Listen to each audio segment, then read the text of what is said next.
Today we've got so much news that we are going to not snooze on. We are going to cruise on from the time of now through to 10 a.m. and we will be talking about the news the entire time.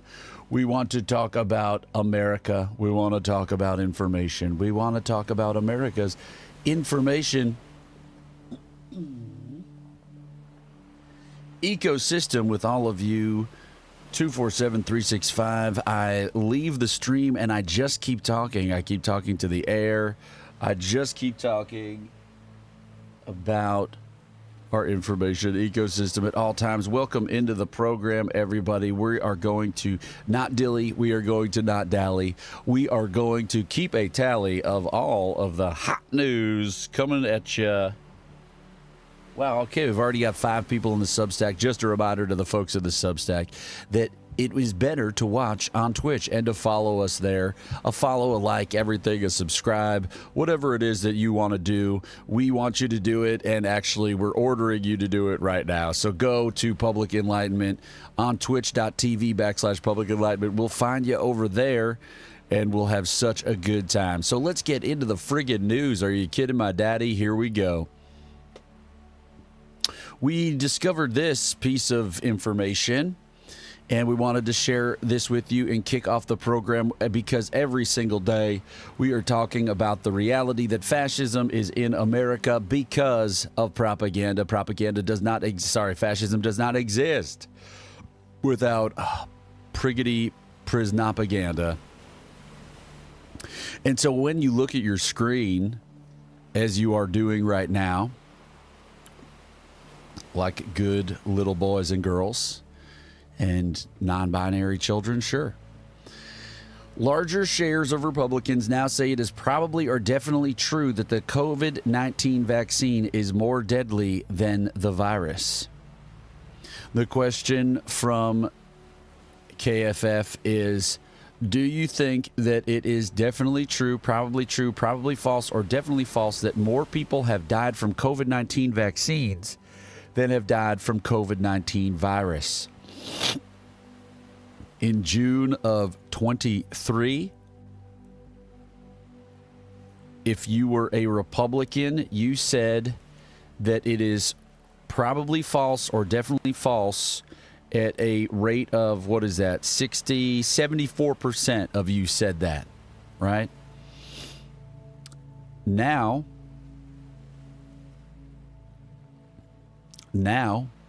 only 60%. So in January of 2025, MAGA Republican voters are saying, 13% of them are saying it is definitely true, and 27% are saying probably true. We're talking about 40% of Republicans, MAGA Republican voters, believe that it is probably or definitely true that the COVID vaccine is more deadly than the virus. So this is just a quick indicator, a quick looky-loo at the reality that we've got a total propaganda information stream of conspiratorial and non-reality based thinking happening on the American right.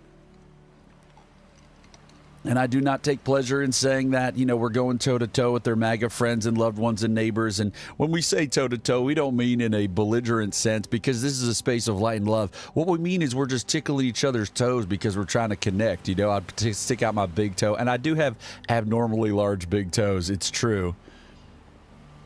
That was not sweet tea. That was... Thank you for staring at my drink choice every morning. That was not sweet tea. That was, in fact, cold brew coffee. Okay, so my buddy reached out. He's trying to get rid of stuff in his storage unit, and he has this like Asian, I think it's South, I don't know where it's from. The box said Taiwan, but I think it's Japanese. This Japanese cold brew thing called the Yama. Someone can look it up so I don't accidentally be racist. But this, I think it's Japanese, it's called Yama, and apparently it's all the rage. Like all the hottest coffee places, they'll have like a giant one, and it's this tower, and it makes cold brew, and it's so funny. It takes like 9 hours, and you have this little valve, and it drips. So I have like a mini version of that, and I just started using it. And so this is cold brew. What I guess it looks, does it look?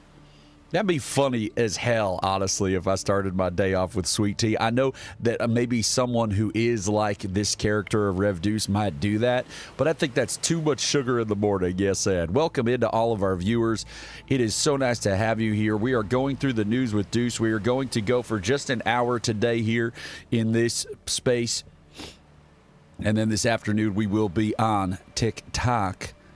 You don't stop, because we're having fun over there. We're talking to more MAGA folks and friends and loved ones, and we're having real conversations, and we're getting people to think and care about their information ecosystem just as we do here in the morning, and it's exciting, honestly. So call in, talk to Rev Deuce about your media diet if you'd like. We want to tell everybody about this. So this is Fox Takedown. Rev Deuce may or may not have written this website. But so what's happened is... well, I'm not a debate TikToker per se. Who's saying that? David, stop it. You know, you were there the whole time. We are having debates, but it's fun. So this is the folks behind like some of the other nationwide protests that may have takedown in the name. They are going to start using their energy to also approach this Fox takedown. And look, I'm not necessarily advocating for takedowns, but I am advocating for protesting outside of a Fox affiliate near you. And every Fox affiliate pays Rupert Murdoch money. So even though they are independently owned stations broadcasting Fox content, they pay Fox and Rupert Murdoch billions of dollars a year combined, these over 200 affiliates. So you should get on that program and start to pay attention. They're going to kick that off pretty soon. So that's some inside information from your old pal Rev Deuce. Pretty cool. I'm on the front lines. Do we know about this? Speaking of our disinformation society, the Grok white genocide incident shows how AI can become a propaganda machine. So Musk's chatbot started injecting white genocide conspiracy theories into unrelated conversations. We also saw the president of the United States. So there is no genocide. It is disinformation that there is a white genocide or any genocide period in South Africa. That should already be an indicator to most sentient beings in America that they should not trust or give their political support to Donald Trump and his administration. His administration is really just a Trojan horse for Christian nationalist billionaires. So anyway, this is from Parker Malloy. You should check this out. You should be a fact warrior. You should share this with every single person you know today, tomorrow, the next day, forever, until you no longer draw breath in this world. Because if you are not fighting for facts and reality every single second of every single day, what are you doing? What's the point of being alive? The point of being alive is to, what, move around with ignorant bliss as people die and suffer all across the world? Okay, cool. That sounds cool, dude. That sounds like a cool way to live. And yes, you know, we all know people who are like that. Look at this Hall of Mirrors. I love it when we get the Hall of Mirrors going.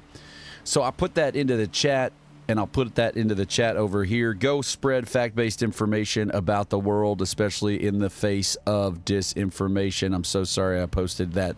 It was the Parker Malloy piece, so nice that we had to share it twice by accident. Blue Sky says, "What's up?" And I don't want to do this. Hold on, here we go. We're signing in, everybody. We're signing in. Don't you dare look at my password. And we are going to do something a little bit different today. Sometimes we have fun, and we do a lot of accruing of news and information on our feed on Blue Sky, and we retweet important things. So I want to go through a bunch of stuff that Rev Deuce was retweeting. I've already seen, speaking of this conspiratorial world we live in, I've already seen tons of people and comments on social media about the unaliving of the two young people outside of an Israeli embassy event. I've already seen tons of conspiracies where people are just in comments, and who knows if they're real. People are just saying, like, this doesn't look real, or of course he's shouting, free Palestine because it's like an op. It's, So I don't know. I think if your first move in society is to go for the conspiratorial, it's time for a reality check. You may be a little cooked. Look, conspiracies are happening. They are real. The Christian nationalist billionaires, for instance, are a conspiracy to create a theocracy in this country, and they are winning. And also to transfer wealth to the wealthy, and they are winning. They just passed a bill in the House, 215 to 214, that is going to eliminate health care for hundreds of thousands of Americans. I believe. I don't know if it's hundreds of thousands, but I think it is. So let's go. Here we go. Let's get into it. We've got Thomas Zimmer. Thomas Zimmer is a historian and political scientist. What does he say he is? Come on now, why do you always do this to me? Say, why are you always picking on me? Historian, that's right, at Georgetown. And he has a German accent, so that's fun. The plutocrats in the MAGA coalition want this because it redistributes even more wealth upwards towards them. For the MAGA ideologues, this is about entrenching hierarchies of race, gender, and wealth in service of what they call the natural order. MAGA is at war with egalitarian democracy. So we like to listen to experts and what they have to say. This person is quoting Larry Glickman. I think he's another historian. He says Trump's victory in the House could be a devastating loss for the country if this passes the Senate and becomes law. This is the Project 2025 domestic agenda, and it will crush the poor and enrich billionaires. And Thomas Zimmer adds a little more context where he says this is what brought this right-wing coalition of anti-New Deal business right and right-wing traditionalists together under the banner of modern conservatism in the middle of the 20th century. You often see your old pal Rev Deuce go back to like the 1960s, but it's really the 1940s, 1950s reaction to the New Deal that kicked the whole thing off. You know what I mean? So a shared disdain towards any attempt at leveling hierarchies of race, gender, religion, and wealth. Yes, and. So you can go to our Blue Sky and repost that. You can go to our Blue Sky, take a screenshot of that, and share it on your Instagram or your TikTok. You can be a fact warrior, spreading fact-based pro-democracy information and opinion at all times, which is what you have to do, because guess what? We have fascism in America. We are shipping people to foreign gulags for the rest of their lives because they entered our country. And so that is creating the conditions for even more fascist overreach and the destruction of our Constitution. Habeas corpus is looking to be suspended. These are all trial balloons. A trial balloon is when you put out something extremely extreme and you, push the Overton window.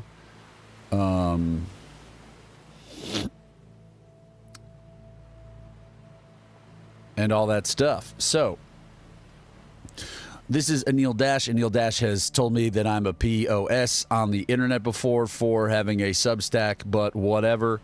One of the things that goes unremarked in these stories is that they rest on relentless armies of fascist goons who will harass and torment ordinary people for years on end with no recourse for their victims, and that everyone treat as normal. Cop-supported Gamergate is the law. Lots of people are referencing Gamergate these days, which I guess is a reference to just harassing people. But so we've got, after 35 years of teaching history in New Hampshire, John Doob left the state he called home, driven out by threats and censorship under a law that bans the teaching of divisive concepts in schools. I mean, who are the real snowflakes? Divisive concepts in schools. That is some weak sauce. Divisive concepts in schools means, education, enlightenment, difficult conversations, debate, academic rigor, understanding your world, investigating with truth. All of those kinds of things are a threat to the fascist program, and so they are attacking academia and attacking intellectualism and attacking just basic education And it may sound conspiratorial, but look, we know that in 1970, Harold A. Freeman, advisor to Ronald Reagan, said in a press conference, "We are in danger of creating an educated proletariat." Can't even be more clear than that. 1 year later, Lewis Powell, future Supreme Court Justice, business elite, and friend to many business elites and members of the corporate elite in the country. He wrote a Powell memo, which was a synthesis of all of the things that Thomas Zimmer was referencing, the post-New Deal modern conservatism, which is basically anything that destroys the hierarchy that has me as a white dude who's wealthy as hell on top is totally effed, and I got to get rid of it. And so we see the extensions of those attacks right here. Hey, everybody on Substack, please jump in, give some comments, talk to us, get involved, be a part of this community. And, of course, we would love for you to come over to twitch.tv/Public Enlightenment, where the delay is less. And you can follow us there and help us out as we save the nation from disinformation with high-quality, fact-based information. How will you be a fact warrior today in the face of Steve Bannon, who is flooding the zone with poo-poo caca? We all must fight fascism, because fascism is literally built on flooding the zone with poo-poo caca. So if you are pissed off, you're scared, you're worried, you're not taking to the streets, well, guess what? The very least that you should and can be doing at all times is spreading fact-based information that aligns with democracy at all times online. Otherwise, log off, read a book, call a friend, make a human connection, because human connection is the surest path towards joy. The chat, I'll tell you what, David.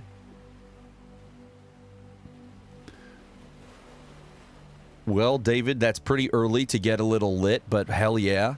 David is confessing to getting lit at between the hour of 4 and 6:30 p.m. yesterday. Hell yeah. And the chat and Substack not going great. We are getting lots of hearts and in entrance into the space from our pals like Bathrobe Guy and from Jason, of course. But we are not getting much commentary, and that's because most people are driving. What I find most people do is they drive around the country and they listen to Rev Deuce. So this is a story, meet the refugees fleeing across the state lines for safety. And yes, this is an inducement for you to get a Blue Sky account and go to our publicenlightenment.com account on Blue Sky, where you can find this information and then share it with the rest of the world. Because this is coup consequences, we call this. Hold on, I'm allowed to use all of my graphics. This is coup consequences, okay? We are in the middle of a coup. Donald Trump is burning all of our money on the back lawn of the United States White House while a bald eagle bleeds out and Handmaid's Tale women look on as immigrant children are shackled, and for some reason their feet are buried in the ground as if they are standing at the edge of the shore. So Bathrobe Guy cuts potatoes for a living, and that is honorable work. And Bathrobe Guy says that he is cutting potatoes, and so he's chiming in. And we appreciate you taking the moment to tell us what you are doing in the middle of your potato cutting. And what will those potatoes become? We want to know. Scalloped potatoes? What is everyone's favorite potato preparation? Mine might be scalloped potatoes, and then, of course, obviously, French fries. I went to Hamburger America in New York City yesterday, and I'll tell you what, the hamburgers tasted like America. Now let's keep going through the news with your old pal Deuce. David is a hash brown fan. Isn't it so great that Trader Joe's decided to make those packs of hash browns that you could just fire up, no problem? I love it. So here we go. No one experiencing the tragedy of a miscarriage should be arrested, much less abandoned in jail for 5 months. I want to hold on to this one because we had a MAGA friend and loved one and neighbor tell us in our TikTok yesterday, or the day before, he was so up in his arms. Home fries, hell yeah. You know, I'm from New Jersey, home of diners, home fries. And they started messing with the home fries years ago. Increasingly, there's not chopped up pepper and onion in home fries, and that's messed up, and stop doing that, okay? Now, here we go. I had someone tell me, and now who is the young man in Rikers Island who was accused of stealing a backpack, but never went and had a court date. And he was in Rikers Island for years. And then he was finally released, and he unalived himself, or he unalived himself in Rikers. I think it was like 4 years. And I'm so sorry I don't remember his name. But if someone remembers his name in the chat, please tell me. So I was talking to this MAGA person, and, you know, they don't want to hear that there's no such thing as liberal media bias. They want to tell me that one time CNN, said Trump was a bad guy because they misrepresented him throwing some food into a thing with Shinzo Abe in Japan. And yes, that's bad. CNN cable news is not great, but it is more fact-based than Fox. My argument isn't that I love Jake Tapper, although they now all seem to love Jake Tapper. They like to basically everything that confirms their bias, they are for, and everything that does not, they are not for. And that is, we are all susceptible to that, but it is kind of rampant with our MAGA friends and loved ones, and that's upsetting. And so, what the deal is he also brought up the J6ers, and of course he, believed that they were that they did not get due process, right? And then he talked about the right to a speedy trial. And I said, I agree with you. Yes, our criminal justice system is terrible. But like, what's the point? What are we talking about when it comes to information and propaganda and fascism? And we didn't really get that far. He eventually left. But the point is now I have counter examples. Like, I don't really want to do whataboutism in the face of this, but in the face of whataboutism and in the face of a disinformation ecosystem that has pickled many a brain, I think I have to kind of just engage in whataboutism. And it's not even whataboutism. It's like, yes, okay, I agree. Sure, this person, he was apoplectic that I didn't know the name of a random guy who stormed the Capitol and attempted a coup. Whether wittingly or unwittingly, he was part of a coup attempt by Donald Trump and his coterie. And information like this, where a woman basically had a miscarriage in a bathroom in Texas, and she tried to, you're not going to save the like miscarriage fluids and that kind of a thing. And she was put in jail on like a charge, I guess, or of doing something to remains, because she's having a traumatic event, and she's not. What's she gonna do? Reach into the toilet and take out a mass of like blood and like biological material?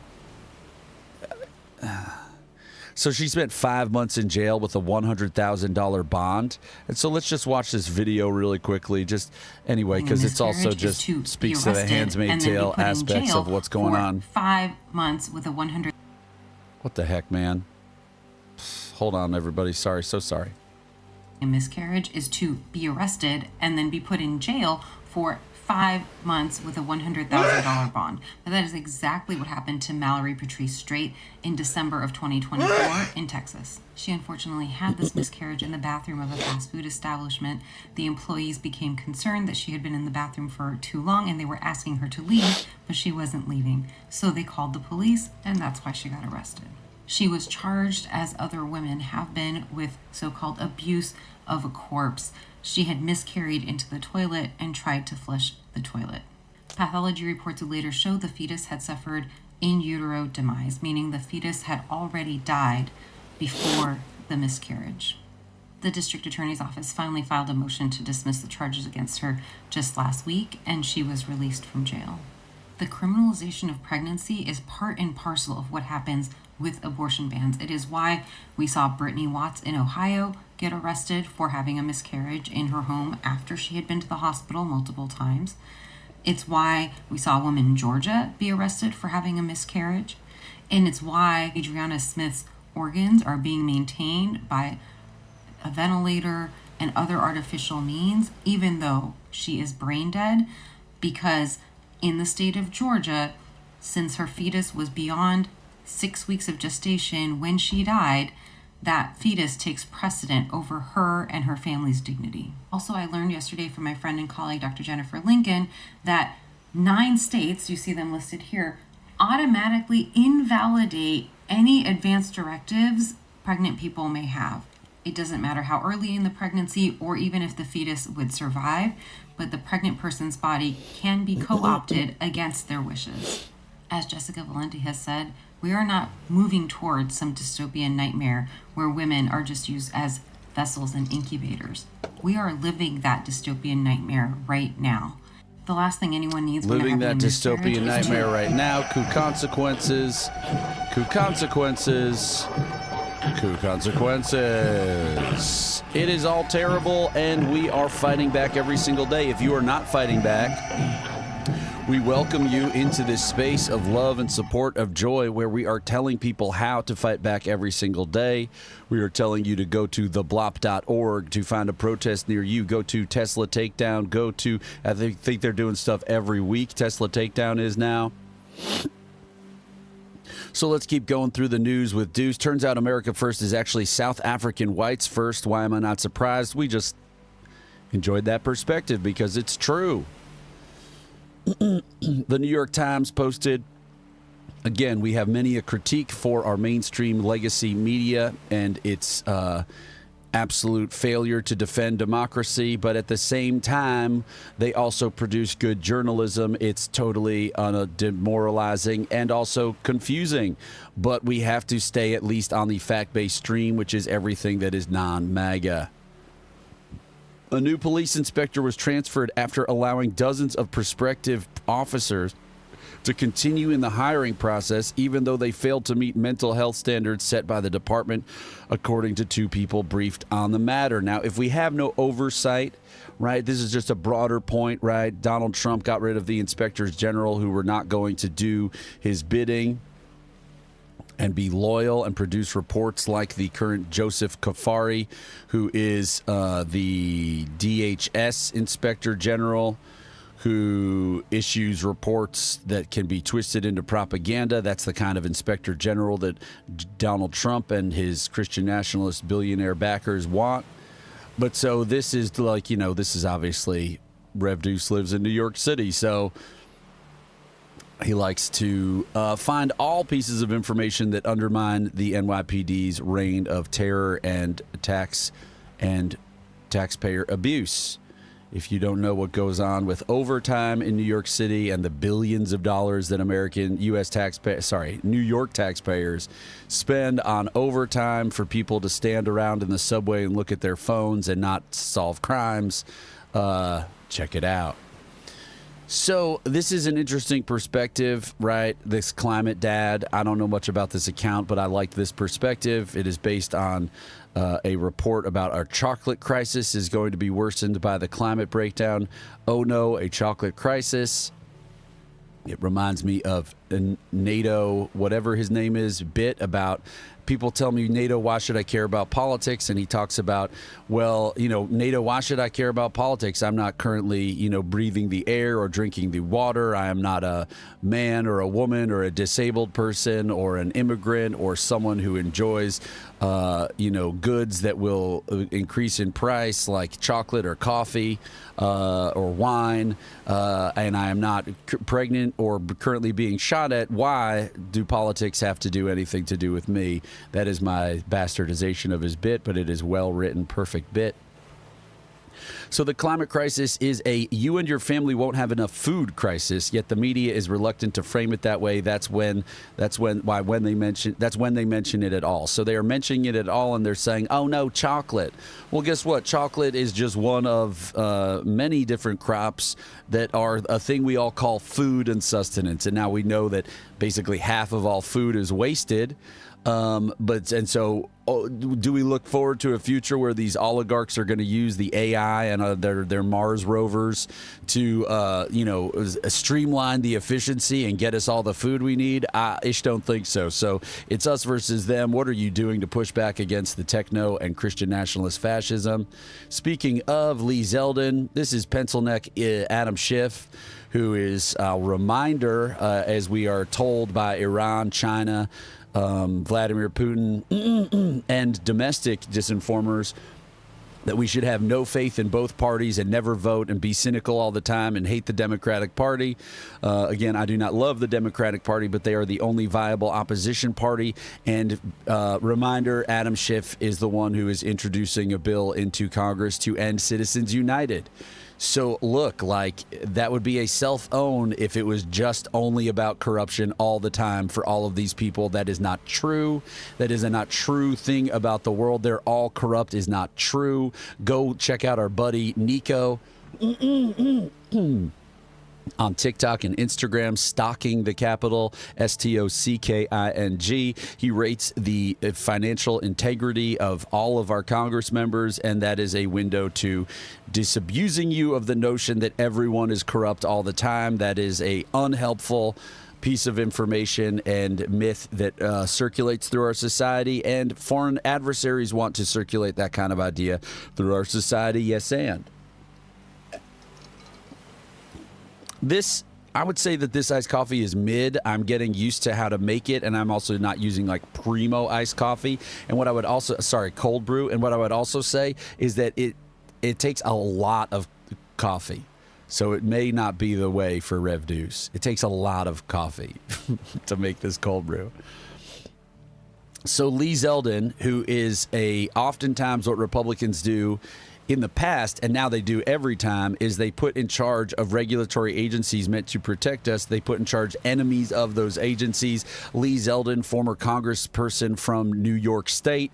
Lee Zeldin has immediately rolled back protections, at least 31, so we will have more mercury in our air and our water. Just protections that, were bad for corporates. They were bad for corporates, and they were good for human beings. And, of course, they were rolled back immediately because how dare there be regulation that is in the public interest and helps us and our children to breathe and eat and live healthily. But so Lee Zeldin says, I understand you're an aspiring fiction writer. I see why. So cool guy. And Schiff says, I understand your view that you can cut half of the agency if it won't affect people's health or their water or their air. That to me is a big fiction, and you don't give a rat's ass. So we just like to highlight when some politician who's been maligned as a total POS is standing up for all of our rights. And our right to, Republicans get it twisted. They talk about freedom. What about the freedom to breathe clean air? I see why. Oh, yeah. Well, I understand your view that you can cut half of the agency and it won't affect people's health or their water, their air. That, to me, is a big fiction, Mr. Zeldin. You forgot about the fact these guys hate each other. I think, Mr. Zeldin, if your children were drinking water, in Santa Ana, Mr. Zeldin, maybe you wouldn't be so cavalier about whether there was lead in their water. Maybe you would give a damn instead of coming in here and suggesting that any grant that takes lead out of the water must be waste, fraud, or abuse because you need the money for a tax cut for rich people because you're totally beholden to the oil industry. You could give a rat's ass about how much cancer your agency causes. The gentleman's time has expired. The chair recognizes herself. So that lady right there is Cynthia Loomis. Cynthia Loomis is one of the main takers of crypto money in the Senate, and she is before this new recent, hey, I'm the president and I'm going to turn crypto into the biggest deal and enrich myself with corruption. She was like one of the biggest, let me take all the money from all the crypto bros. And so I love that. I love that. Adam Schiff saying, look, babe, you're beholden to the oil industry. I love that. That's great. So here we go. ICE agents are not public servants. Public servants serve the public. These are fascist mercenaries. We need to talk about them that way. Yes, and this is Brandon Friedman. He is a political scientist. No, He's a former Obama guy and an MSNBC columnist. That doesn't mean that we don't dismiss people's opinions because of their politics. We dismiss their opinions if they are not based in fact, yes, and. Or if they're, dickhead opinions. Because the number one rule of the Mega Church of Joy is don't be a dick. So here's this guy, white guy, can you believe it? Casper Erickson, a Mississippi father, ICE arrested him at his citizenship hearing, imprisoning him and threatening him with deportation. I wanted to just look into this one a little bit more. Again, thank you so much for the hearts. I would love it if everybody followed me and told 5 million of their friends about me. And I know that you are so cool. The people who watch this program are so cool and beautiful and special that they have 5 million friends. And they have an email list with all of them on it. And it's totally, what's so cool about them is that they are able to maintain an email list that is that big, because that's how cool they are. It's freaking incredible. Okay, get on in here, everybody. Spread fact-based information every single second you are online. I can't believe I'm not using more of my stuff. This show is sponsored by Grass Milk. Steve Bannon is traveling the country at all times, flooding all zones with shit. So are you imbibing information light? I'll eventually make more of these, gang. Or are you having such a healthy, I always like to say such weird words when I'd make this transition, or are you having such a healthy diet? Or is your media diet so healthy that you are on that information type? By the way, these are AI male legs. I want everyone to know that. They are male legs. I just want people to know that, because I looked up like hot lady buns, because I'm a cis hetero white guy in America, who grew up in the 80s and 90s. But I realized that I should make it egalitarian and make them hot male buns. And so I did. So how will you be a fact warrior every single day of your friggin' life? Are you kidding my daddy? Let's get in here and be fact warriors. Spread fact-based information. Do you get it? Are you doing it? Are you doing it? That's the thing I've never, in the last 2 months, I haven't asked a single person, are you being a fact warrior?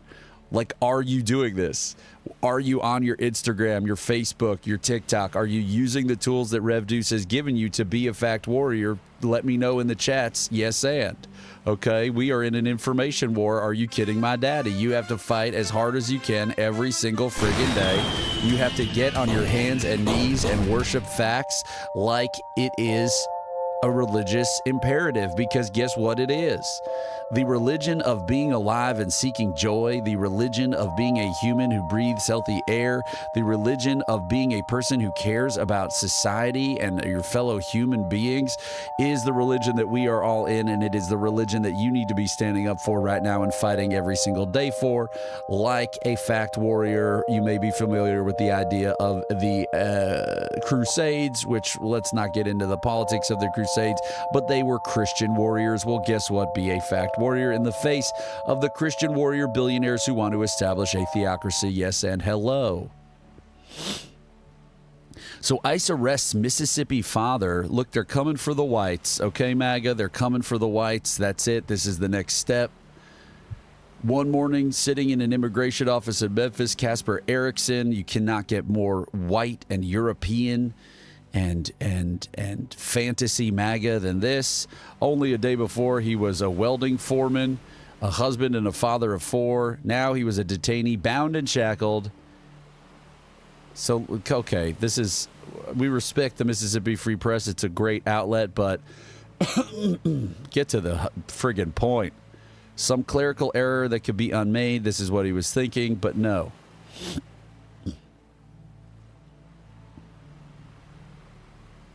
So he was brought to Louisiana, shared a cell with just under 100 other people. That's wild. I was arrested once. I shared a cell at one point during that 24 hours with, like, I don't know, let's say 20 other people, and you're just crammed in and it's really awkward. And this one guy was taking a poop in the room, because there's no humanity in criminal justice system. I learned that firsthand. But there was, like, they would at the very least, if you had to go to the bathroom, maybe it would take an hour of complaining, literally an hour, because they're jerks, just like they were jerks. But they had the littlest bit of humanity, and basically I think it was just they didn't want to smell poop. basically. It's all open air, and then there's cells, and the cells are all open, and there's a toilet in them, but there's like it's a holding cell for like 20 people. No, I was arrested because I was with a sociopath that I knew from high school, and I didn't realize that he had become a sociopath after high school, and he did this he kicked this old man's bag. It's actually right in this neighborhood that I actually live on the block of where I first was brought to the precinct house. I tell my fiance that every single day.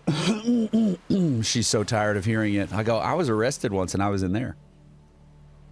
And so he kicked this old man's bag, and then this old man, we were drunk. He went and he said, watch this. I ran down the street, kicked this guy's bag. He said, watch this, kicked his bag. You know, it just kicked the bag. Like it wasn't cool at all, but it wasn't like assault. It was immature mischief, I guess, but still stupid and dumb. And why would you do that or bother another person like that? Kicked the guy's bag. Then the guy like took him and threw him. He was a 60-plus-year-old man, threw him against the thing. I ran over. The guy's waving a badge. This guy's old as hell. He's waving a badge at that point. He goes, I'm a cop. I'm a cop. I guess he was a retired cop, or maybe not. We never really found out. Anyway, we were both arrested. And I spent 24 hours in jail before being released without seeing a judge because I had done nothing wrong. Yes, and then I got him bailed out before he went to Rikers. He was going to go to Rikers, which is insane. And then apparently now he travels in Southeast Asia and he grifts people and lies to them. And me and my friends from high school, we see social media posts from people who are like, do not trust this person. And they like tag this guy we went to high school with. He's like backpacking and like basically scamming people. It's like an unfunny version of Dirty Rotten Scoundrels. No, anyway. So I digress. I digressed so hard there. Okay, Casper has never been charged with or convicted of any crime. He has not been accused of being a member of MS-13 or Tren de Aragua.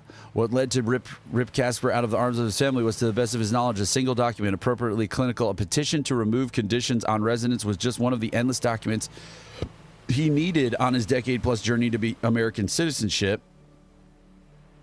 Casper and his wife never submitted that form, which was due in 2015. She had suffered a stillbirth, losing her first child, and days of grief that followed. The deadline slipped right past them. But his naturalization continued. He corresponded with immigration officials numerous times, and agents were never like, oh, hi, by the way, we have this missing form. So over 10 years, no one ever said, hey, you got this missing form. Remember when your kid died and you screwed up, you piece of shit. He paid taxes each year. Together, they had 4 more children. He was the foreman at his job, still seeking citizenship. Savannah left that meeting. We didn't even get to say goodbye. He spent most of his day in a cell, like many others, detention across the state, blah, blah, blah. They're meeting quotas, and now they're coming for the white guys, everybody. They're coming for the blonde-haired, blue-eyed white guys. Can you believe it? These cowards. So what's interesting is Kristi Noem has kept to the party line that, like, in congressional hearings, that these cowards are covering their faces because they're in undercover, operations. Marco Rubio, in one of his things yesterday or the day before, there's been all these clips coming out of his hearing. Marco Rubio just said, like, because there's wackos out there who may hurt them. And the response from the congressperson who was talking to him was like, they sometimes arrest the most hardened criminals and they don't wear masks in the past. And it's just so cowardly, and these people are fascists. Let's do our Jeff Foxworthy. You may be a fascist. Oh, wait. If you arrest people, if you kidnap people and send them to foreign gulags for the rest of their lives, you may be a fascist. And then we all go, ha, ha, ha, ha, ha, ha, ha, ha, because it's funny. It's not funny. The group that has been growing the most is immigrants with no criminal charges and no criminal connection. They were going to come for the. You know what? There was who released a study. There was someone who put out, they found, show me the recent reporting that 90% of ICE deportees have no criminal. So we all are familiar with that 60 Minutes report about that 75% of the Venezuelans that were deported in March at that one time to this place, to this gulag. But I believe the number done by someone else who looked into it. Yes, recent investigation revealed a significant majority of migrants supported under the Trump administration's renewed enforcement efforts lacked criminal records. So the CBS was 75. Okay, Bloomberg analysis. Further analysis by Bloomberg corroborated these findings, estimating that about 90% of the deported migrants had no U.S. criminal record beyond minor infractions like traffic or immigration violations. Sentenced to a life in prison in a country that is not your own, where the leader brags that no one will ever get out. Bukele, El Salvador. And then we just had people from not Sudan sent to Sudan, where there is actually an active major conflict happening. Unlike in South Africa, we are being lied to by our administration, and our MAGA friends and loved ones want to say, well, what about the Russia hoax, and what about Joe Biden? Who gives a effing shit? We have fascism in America. You're being lied to by your leaders every single day in order to advance a fascist program of destruction of our Constitution. Who gives a fucking shit about Joe Biden? Sorry. I'm sorry for all of you who are at work and now are fired. But who gives an effing S? There you go. Wind it back. Let's get back into the news with your old pal Rev Deuce. Here's the deal. Here we are. Okay. So what's the deal? Did he get released? Then on March 7th, we scheduled an interview. So he got an interview. And 2 hours after they arrived, a U.S. Marshal was waiting for him.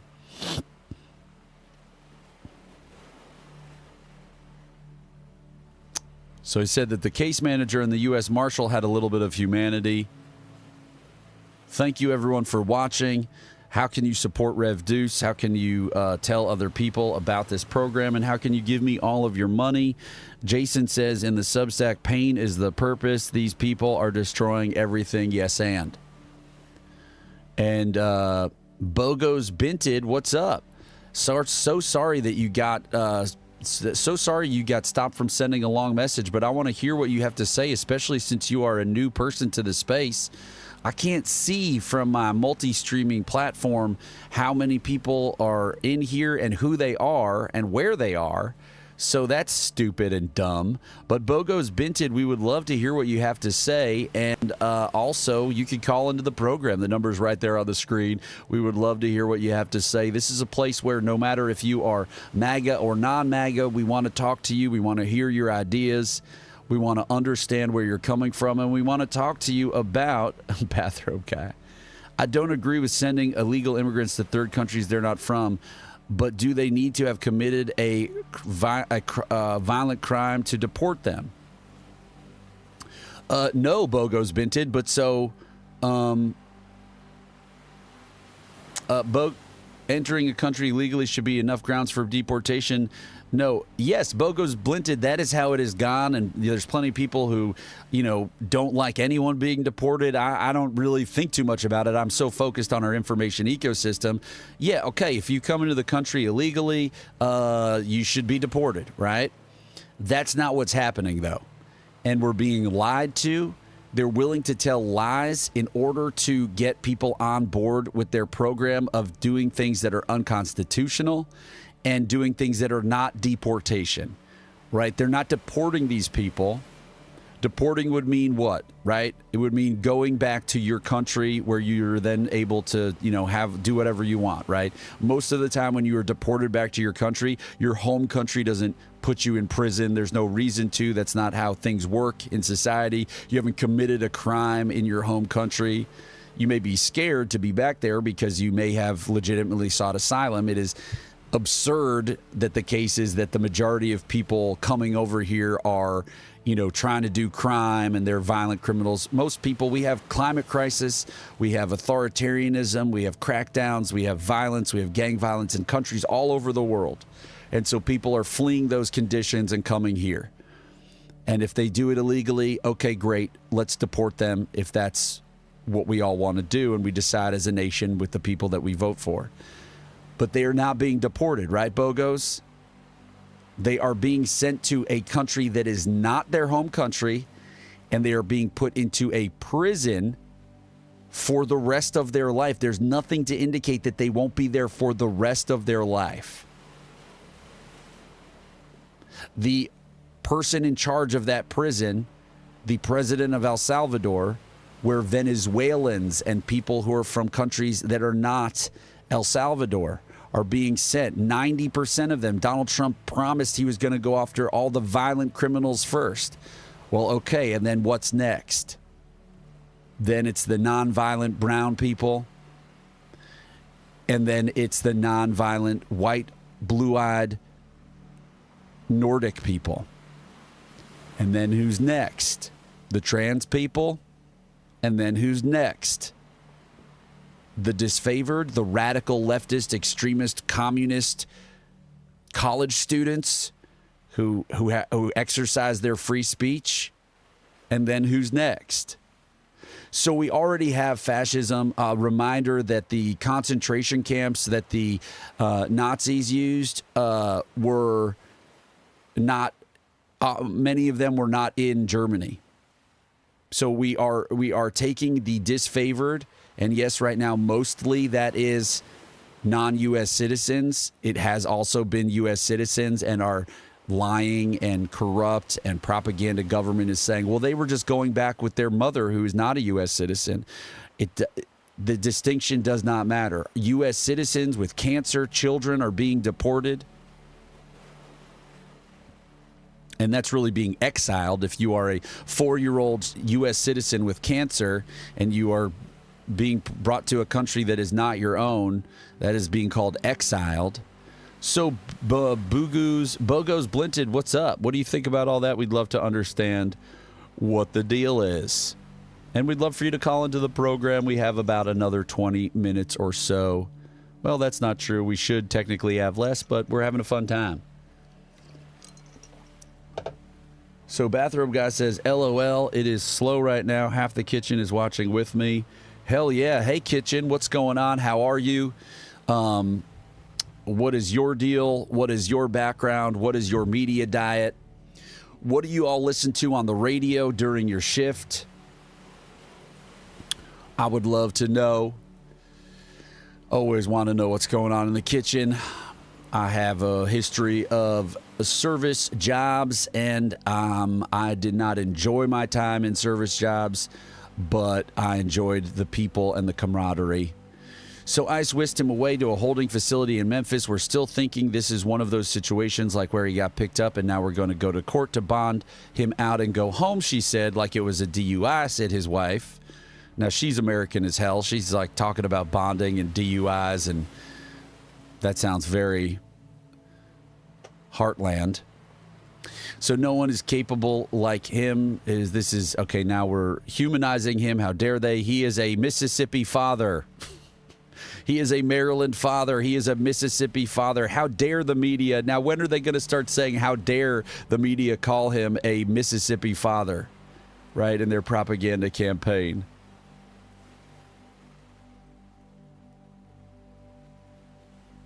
Do you also work in a kitchen, Jason? But while the Erickson family suffers, the private prison industry profits. That's another part of it. The GEO group was super pumped when Donald Trump got elected, and their CEO said insane things for someone who probably purports to be Christian. So their children, blah, blah, blah. This is a super long article. They don't care if it's legal or not. The government is more interested in feeding into rhetoric these ugly stories about immigration. We're feeding a monster for an administration that is not really concerned about the rule of law, says a Louisiana immigration attorney. I just want to get to the bottom. Like, when was he...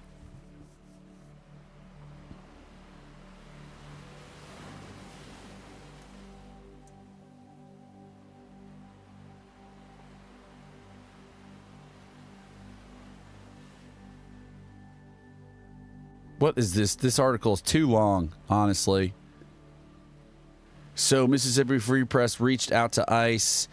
A spokesperson said that ICE had little to do with the evolution of the long, confusing saga and began with a missing document and led to an order to arrest and deport Erickson. Jason says, I'm at a desk for 8 hours. My second job is cleaning an office. They all say hello and keep spreading the truth. Hell yeah. Hell yeah to this kitchen.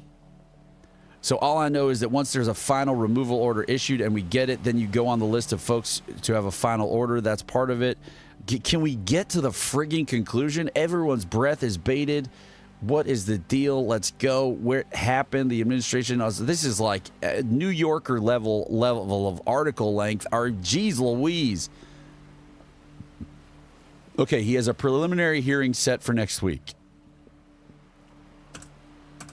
So he's still rotting in jail for having a clerical error when his baby died 10 years ago.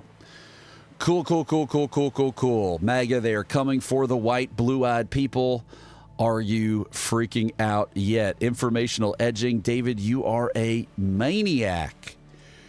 That's for my only facts, and where we practice delayed evacuation. Okay, Trump claims that a video shows the burial sites of over 1,000 white farmers in South Africa. It doesn't. So we're going to keep that one, hang on to that one for our MAGA friends and loved ones when they want to talk about this white genocide that is a lie. Hey, if the media is interested in a cover-up of a senile president who's not really in control of his White House, there's one going on right now. So this is historian Kevin M. Cruz referring to a post by Carl Quintanilla, who says, why didn't Trump sign a proclamation? He's referring to an Atlantic article that says, why did Trump sign a proclamation authorizing his administration's use of the Alien Enemies Act to deport Venezuelan migrants? I don't know when it was signed because I didn't sign it. Other people handled it. Trump did, in fact, sign it. Trump also was not aware of what Photoshop looks like or PowerPoint and superimposing the numbers on knuckles. Now, I don't go for this whole like Trump is delusional, Trump is senile, that kind of a thing. Trump is just corrupt, unfit, and a narcissistic sociopath who has lied his entire life and done several racist and corrupt things, including and also in addition sexually assaulted multiple people. That's enough for me to say that the guy's unfit. And I have friends and colleagues who are like, he's losing his mind too. He's always been a narcissistic sociopath. So when you talk about delusion, yes, someone who is a narcissistic sociopath will hold on to the dog bone of a lie until it is just like chewed to all hell. We know that. We've got a call into the program and we are going to accept the energy coming in, and it is, who are you? Hello. Hello. Hi, man. It's Ron again. Oh, it's Ron. Ron is, just to give everybody context, Ron is living with his parents. He wants to be an information ecologist, just like his old pal Deuce, but his parents don't believe that there is any money in that, and we are out to prove that wrong. So donate to me right now with every ounce and fiber that you have. Give me all your money. But so, Ron, what's going on today? You sound down in the dumps. I think that's just my, speech pattern, but... Oh, I'm so sorry. I didn't mean to malign you in that way, Ron. Okay, keep going. No, it's okay, because we often don't feel or know how we're expressing ourselves to other people, at least in terms of, the perception of it. We know what we're trying to do, but it's kind of hard to make sure that everybody gets that same message we're putting out. Hell yeah. But I'm thinking that the best way of going about the information ecologist thing would probably be one, I gotta come up with a badass acronym. Just a really good acronym. NEAN is so good, so I need to come up with an ecologist one. And I think I'm gonna write a book. Ron, you're gonna write a book. Okay. What's it gonna be about? Oh, information ecology. What I think I'm gonna do is I'm just gonna have GPT kind of help me out with the outline of it, of relating each biome to a specific type of media environment and kind of drawing parallels there. Okay, well, you could start with the news desert. Isn't that fun? Okay, a news desert. And then Ooh, I you like could it, a news talk desert. about like a lush rainforest of disinformation. And then you could talk about because we're being deluged with it. Okay, this is fun. And then what else? What else is there? There's what else is there? There's a forest. And then I guess the forest would be mainstream media. Let's say forest is mainstream corporate media that has a profit imperative because the mainstream media's profit imperative sometimes makes it so hard for us to see through the trees. It's hard to see the overall deal for the trees. How do we say? So it's like it's hard to see the forest for the trees. What a confusing phrase. Anyway, it's hard to see the forest for the trees. It is hard to see the real. It is hard to see what's really going on for all of the euphemism and normalization and false equivalency. Yes, and are you with me, Ron? I'm writing your book. I am Deuce GPT right now. What's up? I'm thankful for it. Yeah, I'm thinking about getting like very granular with it in terms of like fauna and flora and comparatives of good ecological information zones and bad ones. Like you were talking about news deserts, and the alternative to that would be like news prairies. You know, where like you still got plenty of green grass and lots of nice little critters, but it's still like vaguely the same idea. Incredible. And Steve Bannon wants to flood the zone with shit, so there could be a whole section on scat. You know, there could be a whole section of all the different kinds of shit and poo-poo caca that Steve Bannon floods the zone with, and flooding the zone seems like an ecological disaster. That's right, dude. Ecological disasters. That'll be book 2. And I figure if I get like kind of a trilogy out, then I'll probably be able to make this Board of Ecological Information Ecologist bi? I'm bi. Is that something? B-I-E? Oh, okay. Well, thank you for telling us your sexual orientation. Oh, okay. Now I'm going to need a new acronym. You're right. I just heard that out loud. Okay. I'll keep workshopping it. Cry? Keep workshopping, Ron. All right. No, I just wanted to call you and give you kind of an update on what's going on with my saga. Well, I just wanted you to call and give me an update on your saga, and I'm so grateful that you did. So thank you so much, Ron, for being here today on the program. You are a beautiful being of light. How will you tell people that you love them today? How will you lift others up and make them feel like rock stars today? Hey, Kitchen, how will you all tell each other? I want that Kitchen that you're working at, Bathrobe Guy. I want you all to tell each other that you love each other right now. Look at each other in the eyes. To put your arms around each other, maybe do a circle like it's a hora or some kind of like a Greek cultural dance, whatever is going on over there. Make it happen. And so thank you so much, Ron, for being here, and see Cuban Connection at all times, okay? Yes, and Rev, love you. All right, love you too. Now, what we have on the screen right now, thank you so much, Ron, for calling in. What we have on the screen right now is an event that I am inviting you to. It is on Thursday, May 29th. I am going to Not Go To Musical Improv in New York City, where I perform and make people laugh with my songs and my funnies every single Thursday in New York City.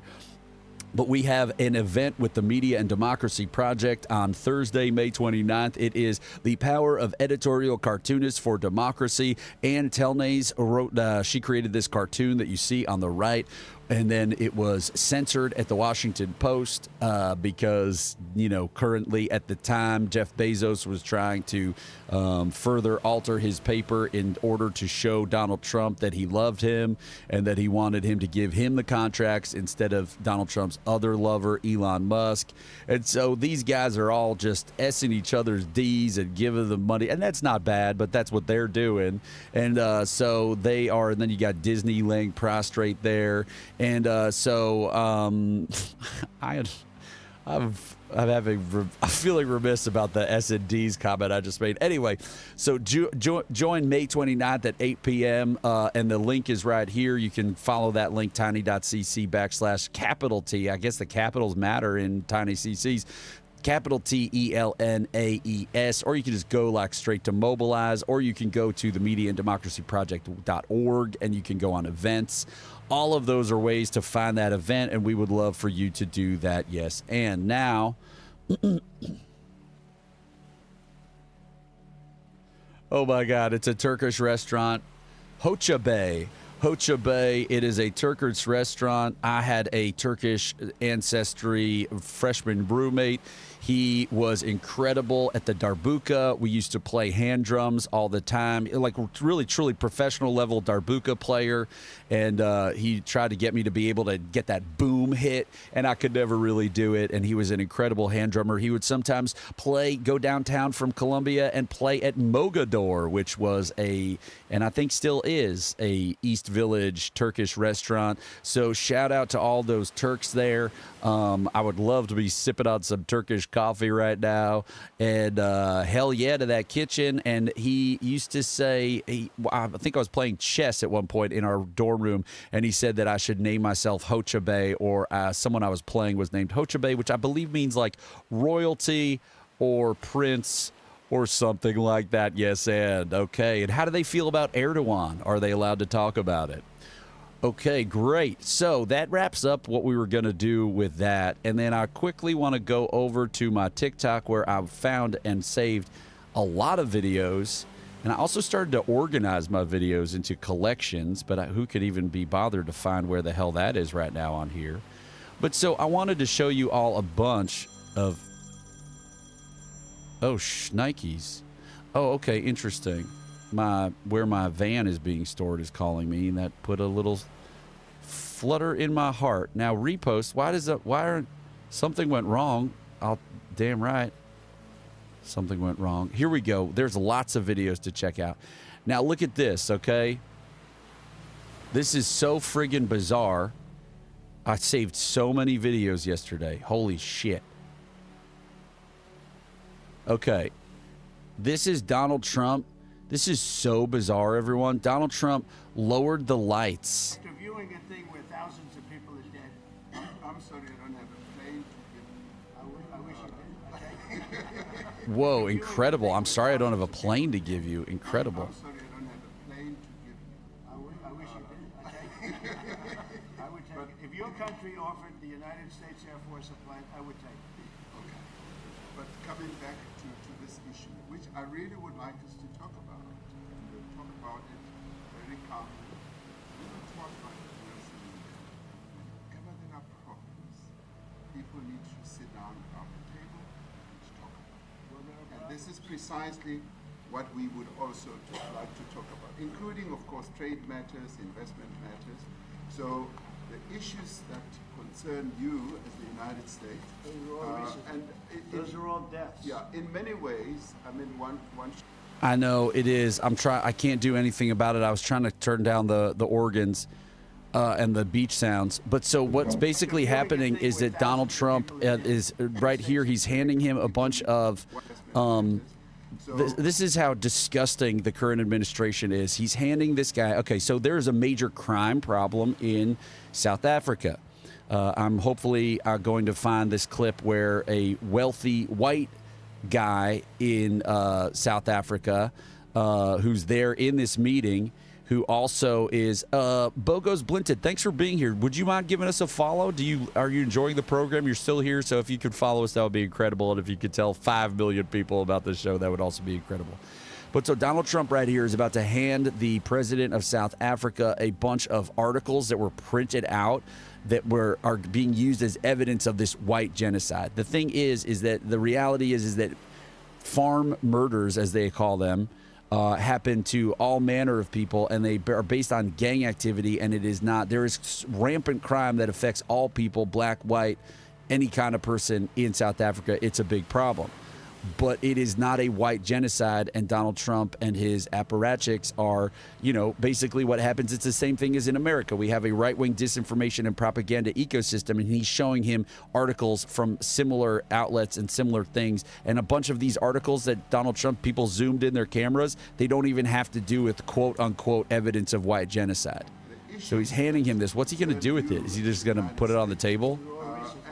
Those are all deaths. Yeah, in many ways, I mean, one should say you are a partner of South Africa, and you are raising concerns, and these are concerns that we are willing to talk. Okay, because this video is so soft, I'm going to thank you for pointing that out. But so let's go to another Okay, that's a disinformation one. Okay, here's. We do not have a genocide in South Africa. This South African farmer wants to set the record straight. He wrote an open letter to US President Donald Trump after Trump offered Afrikaner farmers refugee status. But it's a genocide that's taking place that you people don't want to write about. But it's a terrible thing that's taking place, and farmers are being killed. They happen to be white. The first group of 59 Afrikaners traveled to the US in early May. It has raised questions about why a group of white South Africans of Dutch and French descent are being granted refugee status when the Trump administration has stopped all other refugee programs. De Jager represents a large farmer organization which has members across South Africa. He says while it's true that farm murders are a major problem, Trump hasn't got the facts straight. I wrote the letter to Trump because I feared that he might have a misunderstanding of what is going on here. We thanked him for having sympathy with our cause, but we also said, rather help us to make things better here. Help us to, within our lifetime, fix the problems we have here. And it's not only a race thing. Black farmers have similar problems too, and we need those problems also to be attended to. Trump's genocide claims are a result of brutal attacks on farmers in South Africa. Most of the murders happened during armed robberies. There's a large memorial at Nampo, South Africa's largest farming expo, dedicated to farm murders. It contains around 2,800 names, going as far back as the 1970s. One thing that stands out about this event is the diversity. We've seen many Afrikaners, but we've also seen many black people in attendance. This memorial includes the names of black farmers who were victims of farm murders, debunking the idea that it's a crime that only affects white people. And those we spoke to say while they are concerned about farm murders, they don't want to leave South Africa. If people want to do it, I think it's a good idea. It gives them an option out if they want. But I personally would not do it. This is my country. And that is something that Mandela fought for, is for freedom for all. I cannot really say there's a genocide in South Africa. The only thing that is happening is it's a crime in general. You know, in every country, in every places, we do have crimes, irrespective of race, you know. So I think the genocide issue is exaggeration. We do not have a genocide. And let's just keep going on this because you can never hit it enough. I was just in the White House in an Oval Office meeting between President Donald Trump and Cyril Ramaphosa, the president of South Africa. The meeting started off, pretty cordial. They were joking, laughing, talking about golf. But then it turned very tense very quickly when President Trump, he had a video queued up. Turn the lights down and just put this on. It's right behind you. And literally, I looked over my right shoulder, and there was some White House aide. She had a laptop. She opens up the laptop. You see it happen really quickly. Everyone starts looking my way because I'm standing next to the TV. And then they dim the light, and then they play this video. And everybody had their eyes wide open, like, what is going on? A couple months ago, Ramaphosa signed a measure into law that allowed the government to take land without providing compensation to the owners.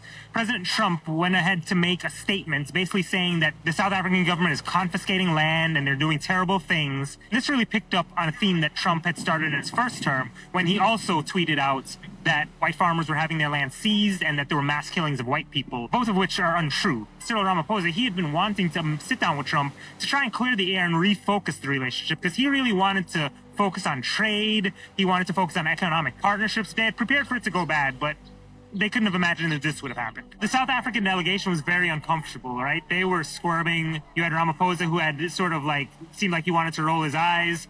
When the video was over, Trump took out a stack of news articles and was going through them and saying, these are all people who were killed, and I was able to see some of them, and some of them had nothing to do with killings of white farmers, but it was just a real show. On the South African side, they had Johan Rupert, who's a billionaire, South African, he's white Afrikaner, and he knows both Trump and Ramaphosa, and he played an instrumental role in brokering this meeting. And he basically spoke up and said, we have too many deaths, but it's across the board. It's not only white farmers. Both black and white people are getting killed. For President Ramaphosa, it was a sign that, hey, listen, if there is genocide going on, we would not have this Afrikaner, this very powerful man in the room advocating for South Africa. the meeting essentially turned into an ambush of the South African president. It was very tense, and yeah, it really broke down very quickly. What we saw was the pre-meeting meeting, right? So that was before their official meeting, and they went into a working lunch after this meeting. So I think whether they actually get to substantive issues and whether that is able to sort of patch up the relationship, a lot of it is going to depend on whether the South African delegation can successfully get Trump to not focus on the Afrikaner issue anymore. Okay, so you are going to be a fact warrior right now in your life every single day, and you are going to go and did I repost this? Did Rev Deuce repost this? What's the deal? Does this mean I President reposted Donald it? Trump and Remove Cyril repost. Ramaphosa, I reposted this.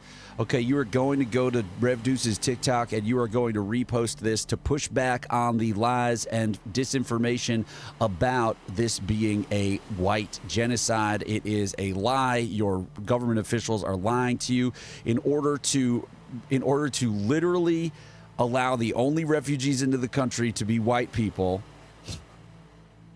Meanwhile, real genocides are happening in, help me out, everybody. Where is it? Chad? Is it Darfur? Is it Sudan? Where are the real genocides happening in Africa currently? Actual genocides that international bodies have said this is a genocide. No one, even South Africans we saw, no one is saying it's a genocide except for people like South African billionaires and liars. We know that Elon Musk is a deeply troubled person. We know that Elon Musk is the ancestor of people who moved to South Africa because specifically they liked the apartheid politics there. We know that his maternal grandfather was a member of the Canadian Nazi Party.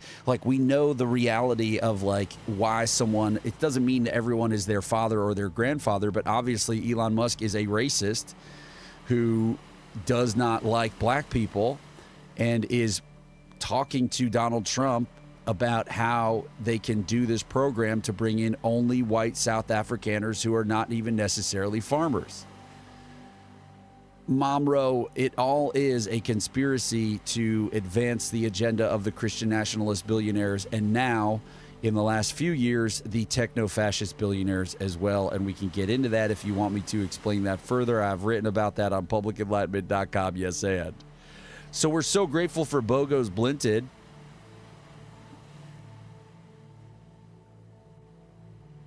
Yes, there's something like 20,000 murders a year. It's not racially motivated. I mean, it's not.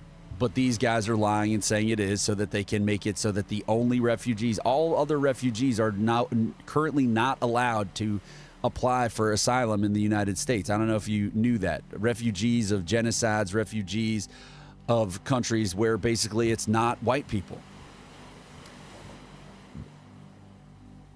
And I wanted to show everybody, there's so many videos here, and I'm going to go because I'm going to move on to my other programming on TikTok, but I just want everyone to see. And is my mic too loud now? No, okay, it's all good. That desktop, I turned the desktop audio up. But so the deal is, how much clearer can they make their racism? Right. I mean, it's obvious, but look, there's been a program to tell people for decades, and especially the last several years, that there's no racism in America. Why are we obsessed with race? You've seen it on the TikTok. Everybody's seen it on the TikTok, guys, right? You've seen, hell yeah, Momro. You've seen it on the TikTok. Whoa, it's so cold, my heat is coming on in New York City. Ooh, gross. But you've seen it on the TikTok, everybody. Wait, what are you saying? Please do, bathrobe guy. You've seen it on the TikTok. What the hell am I trying to say? Oh, when we talk to our MAGA friends and loved ones and neighbors, they want to say, why do we have to keep talking about race, right? That's what everybody on the right says.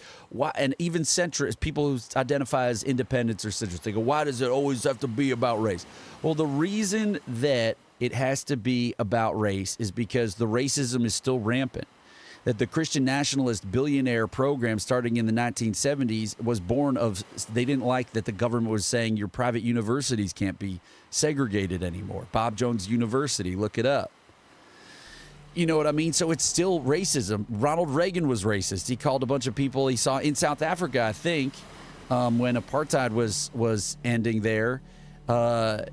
or there was some unrest, he called them monkeys. His daughter told us that. Okay, Donald Trump, Ronald Reagan, racist.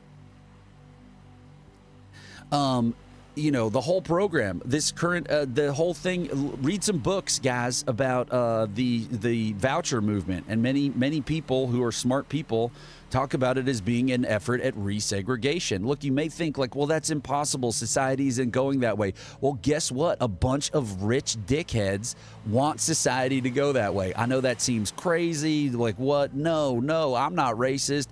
Well, guess what? Some people are, and some of those people have tons of money and wild religious beliefs. Okay?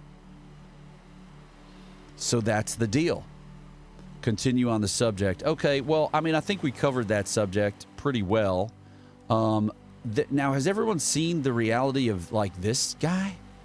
This is so disgusting. This is a little critique of our mainstream media here, because this is basically, I think I've made a post. Here we go. We need to transition from being the world police to being the world gun store.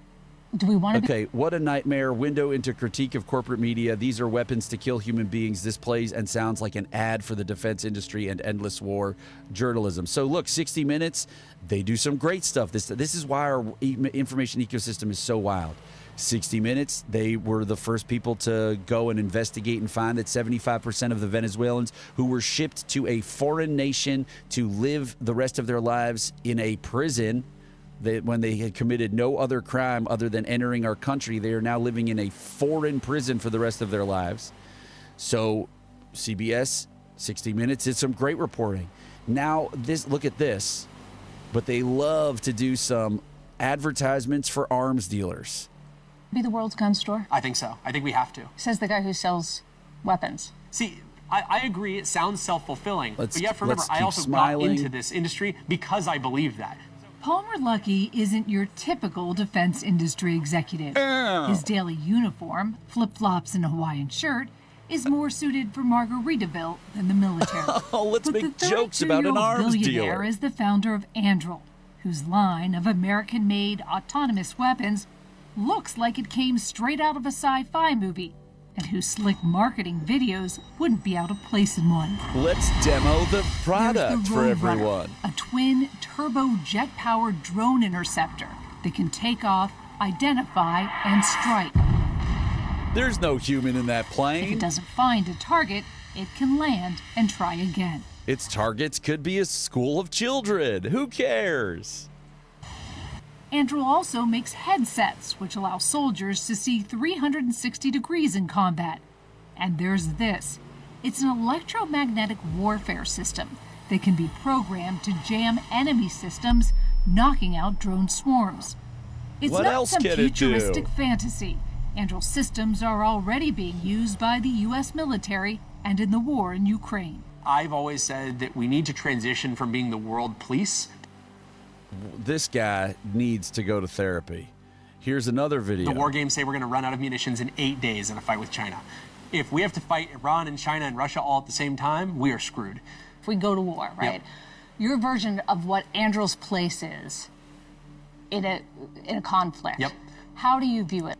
I think what we're going to be doing is first connecting a lot of these systems that otherwise would not have been talking to one another. We're going to be making large numbers of cruise missiles, large numbers of fighter jets, large numbers of surface and subsurface systems. I guess I would hope that Anduril is making most of the stuff that's being used on day 9, day 10, day 11, day 100. I think a lot of that is going to be coming out of our...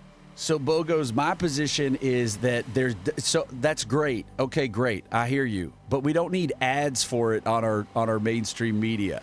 We don't need ads for it in our CBS News broadcast when this guy's already getting the government contracts. This is, I think, the best way to view this and to apply a lens to this is that this is a corporate media system engaging with a corporation that unfortunately is basically an agent of death and nothing more. And so, yes, sure, your realistic statements about the world and war are correct, yes. But that doesn't mean that CBS News needs to be smiling and giving this guy a platform to whitewash his reality that he's developing weapons of war, right? It sounds like you want peace And so if we want peace, one thing that would be good in terms of our information ecosystem is if we did not promote people who are profiting off of death. Bogos Blinted, it's not all just technology. It is munitions and arms that kill people. And who makes the decisions on who is worthy of being killed and who is not worthy of being killed. And as we watch fascism grow in America and we see that a guy who, whose wife says that they patched things up, that she loves him, that she wants the father of her children back, is being lied about and said that he is a gang member, an irredeemable member of society who should be shipped to a foreign prison to waste away for the rest of his life. How many more steps are there until it's, hey, let's use this guy's weapon to kill a bunch of American students who don't like our policies? Now, that may seem crazy to you, right? But we are already talking about suspending habeas corpus in this country. And we know that the Christian billionaires, the Christian nationalist billionaires, they want to create a theocracy where they decide who is allowed and who is not allowed, who is favored and who is not favored. And so it may seem crazy right now to think this way, or like that's just hysterical. These are their plans and they are implementing them. You know, Mike Pompeo and Mike Huckabee believe that our presence in Israel is important because their fantasy of how the Bible ends won't be achieved if there's no Israelis in Israel. And then they are in charge of our foreign policy.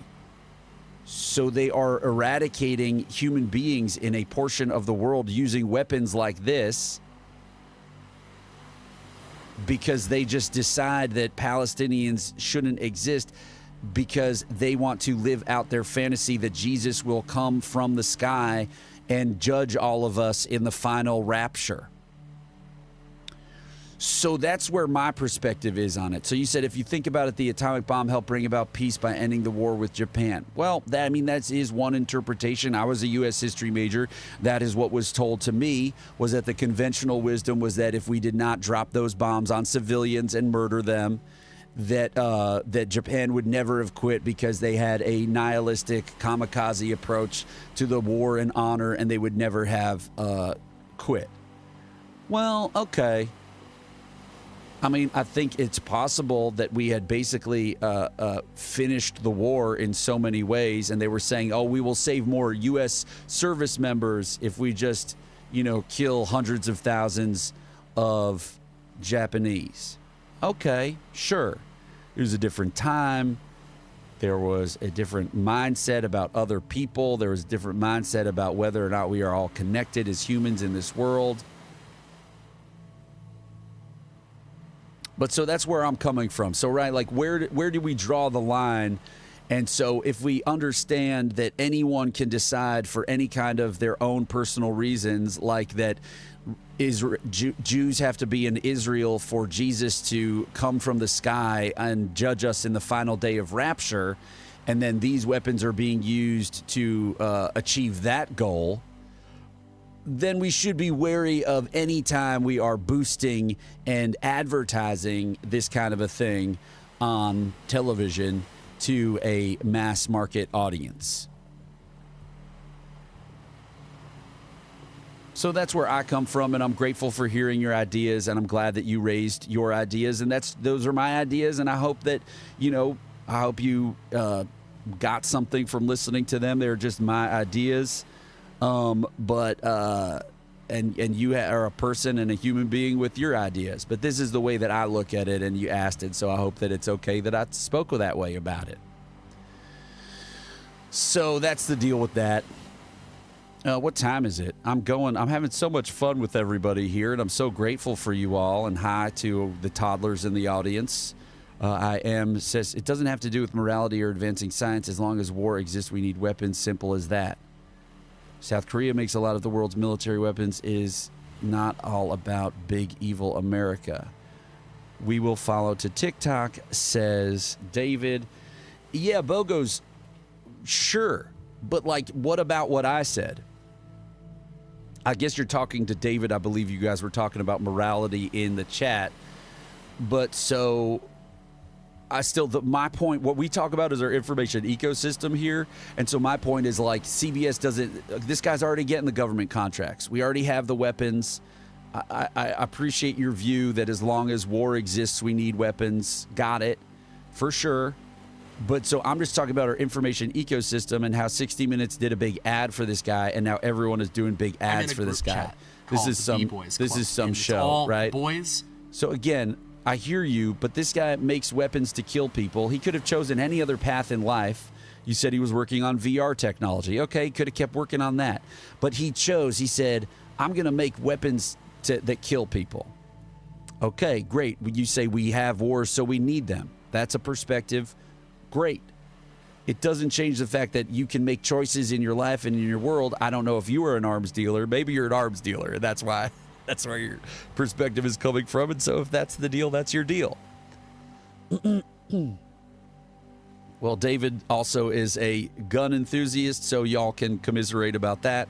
I disagree vehemently with David, but he is also my best friend. So, but look, this is just normalizing this guy. And if we want a world where there's peace, we don't spend time normalizing war and weapons, right? We normalize peace and love and connection. We normalize support for others. We normalize giving people food and aid around the world instead of ripping it out of their mouths and their bodies so that they die, right? We normalize uplifting other human beings and spreading love the Brooklyn way. You know what I mean? B-Boys Club. And it's all boys who have sold a company for at least $1 billion. That's the membership criteria. Like, this goes back to when I sold my company. I got invited to the B-Boys Club. And I've tried to shame people and said, guys, you have so much money. Why are you not doing what you know is the right thing to do with this capital? And what he's talking about is, you guys have so much money. Why aren't you making weapons and influencing society? Why aren't you a techno-fascist like me? And my pal Elon and my buddy Peter Thiel. Why are you not, according to whatever your system of values is? I'm not even saying do what I want you to do. Why aren't you doing what you know you should be doing? And some people, this is actually, like, I've had people tell me, this really actually changed my thinking. I should be doing what I know is right. And there's other people who have said very clearly, you know what?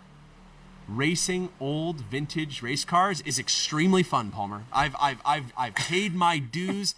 I'm not in it to. I would rather watch CBS 60 Minutes end their program with 10 minutes of some old rich asshole driving his cars around than some young rich asshole smiling about his weapons of war. That's just me. Those are my politics.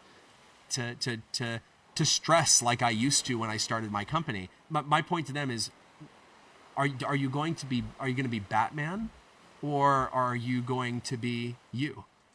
Like, with this guy's billions, he could now stop selling arms and he could start buying food and putting in people's mouths. And maybe eventually, because he's not doing the arms thing, those people will die because they didn't have the arms to defend themselves. But guess what? Until they pass away, they will have full bellies. And I think that's cooler. I think that's more important. The Batman to fascism pipeline. And also, Sean, thank you so much for the perspective that this guy is Matt Gaetz's brother-in-law. So I don't know how he feels about his brother-in-law and his definite need for therapy as a grown man giving drugs to underage girls so that he can sleep with them. But hey, that's just me. This seems like not a very high moral integrity crew. You know what I mean? And I wanted to point out that disinformation is everywhere. So I just wanted to quickly look into this disinformation. So I kid you not, Elon Musk is literally staring at the South African president like he wants to fight him. And then it says, I don't blame Elon. The South African government won't let his company do business because he's white, even though he was born there. Okay, we're going to fact check this. Okay, guys?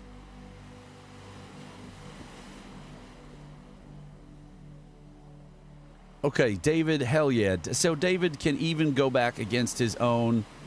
Okay, so assess the veracity of the social media post claim that I just saw that the South African government won't do business with Elon Musk because he is white. Is there any truth to that, or is it disinformation? We're just testing ChatGPT right now, and then we can always, of course, go to other sources, which we always should do. And it doesn't just go on enter anymore.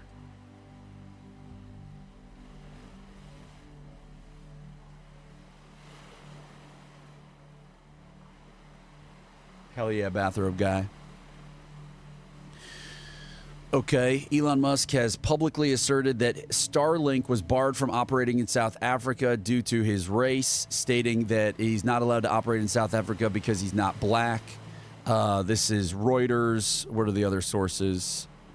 BBC, Wikipedia, and Reuters. Okay, that checks out. South Africa's licensing requirements. South Africa's policy mandates that companies seeking certain licenses, including telecommunications, must have at least 30% ownership by historically disadvantaged groups, primarily black South Africans. This policy aims to address economic disparities resulting from the apartheid era. I am personally fine with that. However, the Independent Communications Authority of South Africa clarified that Starlink has not submitted a license application. So, okay, again, right? Like, okay, you can have an issue with trying to right wrongs by legislating them. Fine. That can be your politics. But you have to contend with the reality that at the same time, so much of the information propaganda, like ideas that back up, that support those kinds of claims are often lies or just straight up racism or propaganda, right? So Elon Musk did not even submit, and this is in the New Republic. This is in Business Standard and something called NDTV, and it is BBC. Okay. Starlink has not even submitted a thing. So we got Rev Deuce has to do a video about that.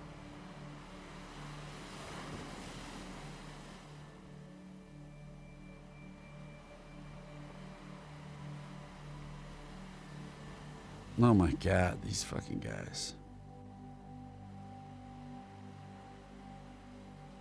And then look at this. Oh, this is South Africa changed their tune? What happened?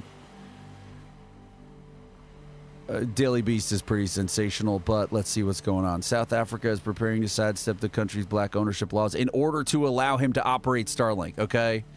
So look, there's no integrity under capitalism, okay? Musk claims he has been banned from setting up his satellite power because I'm not black, but South African officials say they never applied for a license to operate in their country.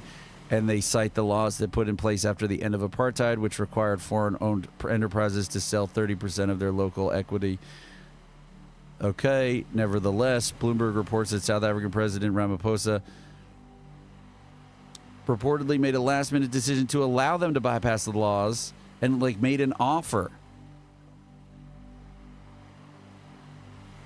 Musk and President have repeatedly spread unsubstantiated conspiracy theories in recent months that South Africa is currently enacting white genocide.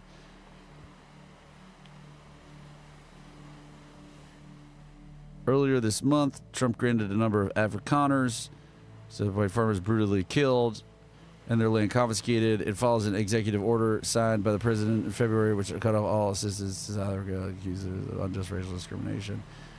It is not the first time Trump has mentioned the issue. Okay, I just want to, come on, what happened with this deal, guys? Musk, meanwhile, accused them of pushing for genocide of white people, claimed the government was enacting openly racist policies. Also malfunctioned last week and started to insert, oh yeah, we know about that with Grok. The AI was tricked into admitting its source code had been altered by a rogue employee who made the unsubstantiated changes. Oh my God. I didn't know about that part.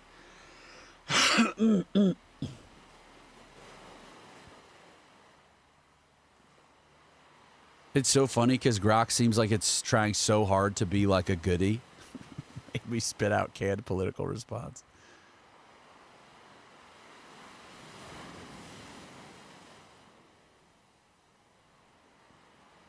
Oh my God! Grok admitted that Musk was likely the source of the instruction to do the white genocide stuff. Oh my God! Every major political party in South Africa, even those representing white Afrikaners, have denied claims of a genocide. Now I need that.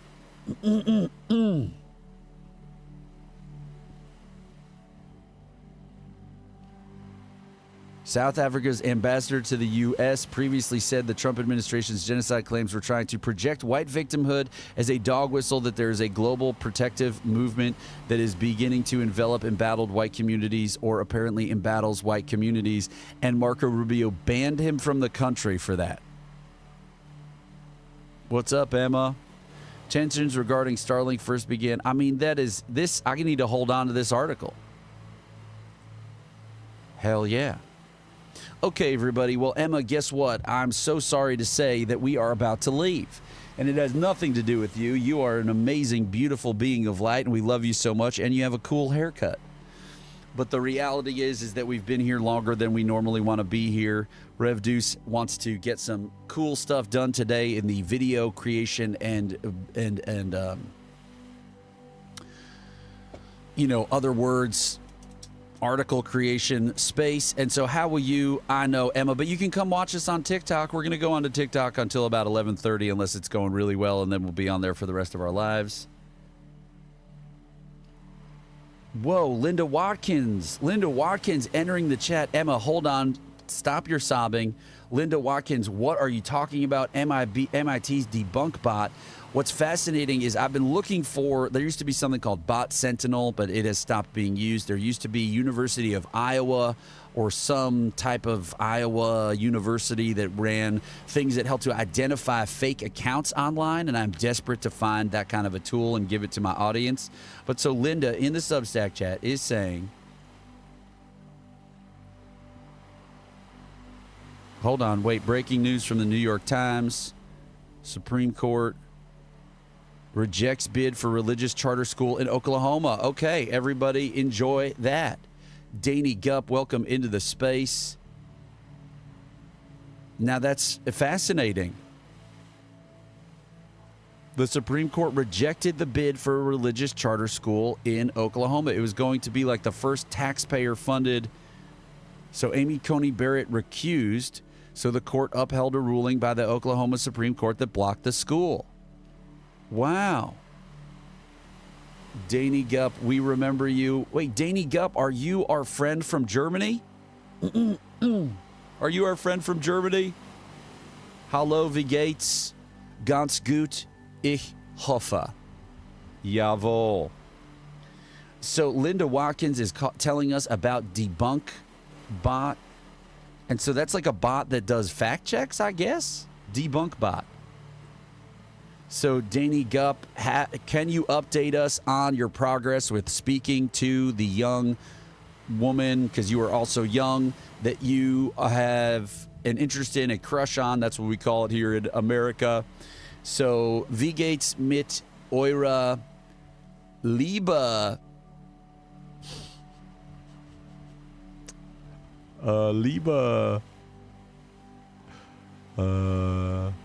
Liebe. I'm trying to say pursuit. So, Danny Gupp, we cannot wait to hear what you have to say about that.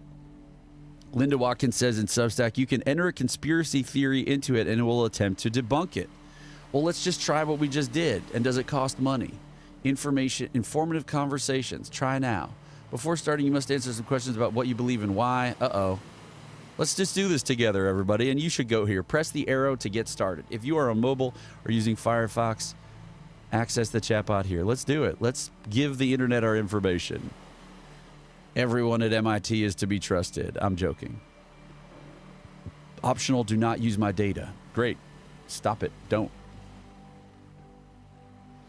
Okay, so much is going on. Danny Gupp, we can't wait to know if you spoke to that young woman. Danny Gupp, this is also a place where we support you in the face of your fears. And so what we asked Danny Gupp when they were last here was what their fear was, and they said their fear was talking to women, talking to girls. And so we got Danny Gupp on the phone, and Danny Gupp, then we kind of surprised you by having Emma join you on the phone as well. And we perceived that was scary to you, and we are sorry that we put you in that situation.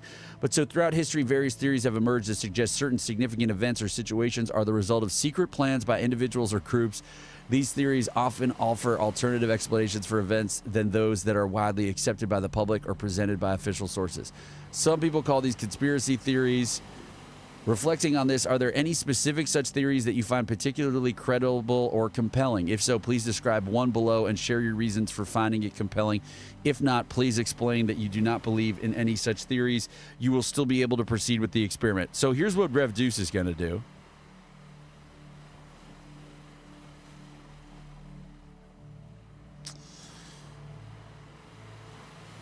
It's not a secret that Christian nationalist billionaires and tech billionaires like have plans like Project 2025. And what's like Curtis Yarvin's deal? Project 2025. And what was his original thing for Doge? It was called Remove All Government Employees. I think it was called Rage. And Curtis Yarvin's Rage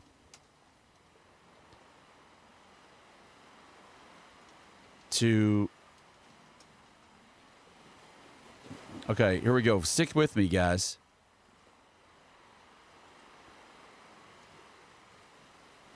To abrogate, I don't know how to spell it, abrogate the Constitution in pursuit of their theocratic, now this sounds like a conspiracy theory, I guess, pursuit of their theocratic and accelerationist goals. This is well documented by respected scholars and journalists.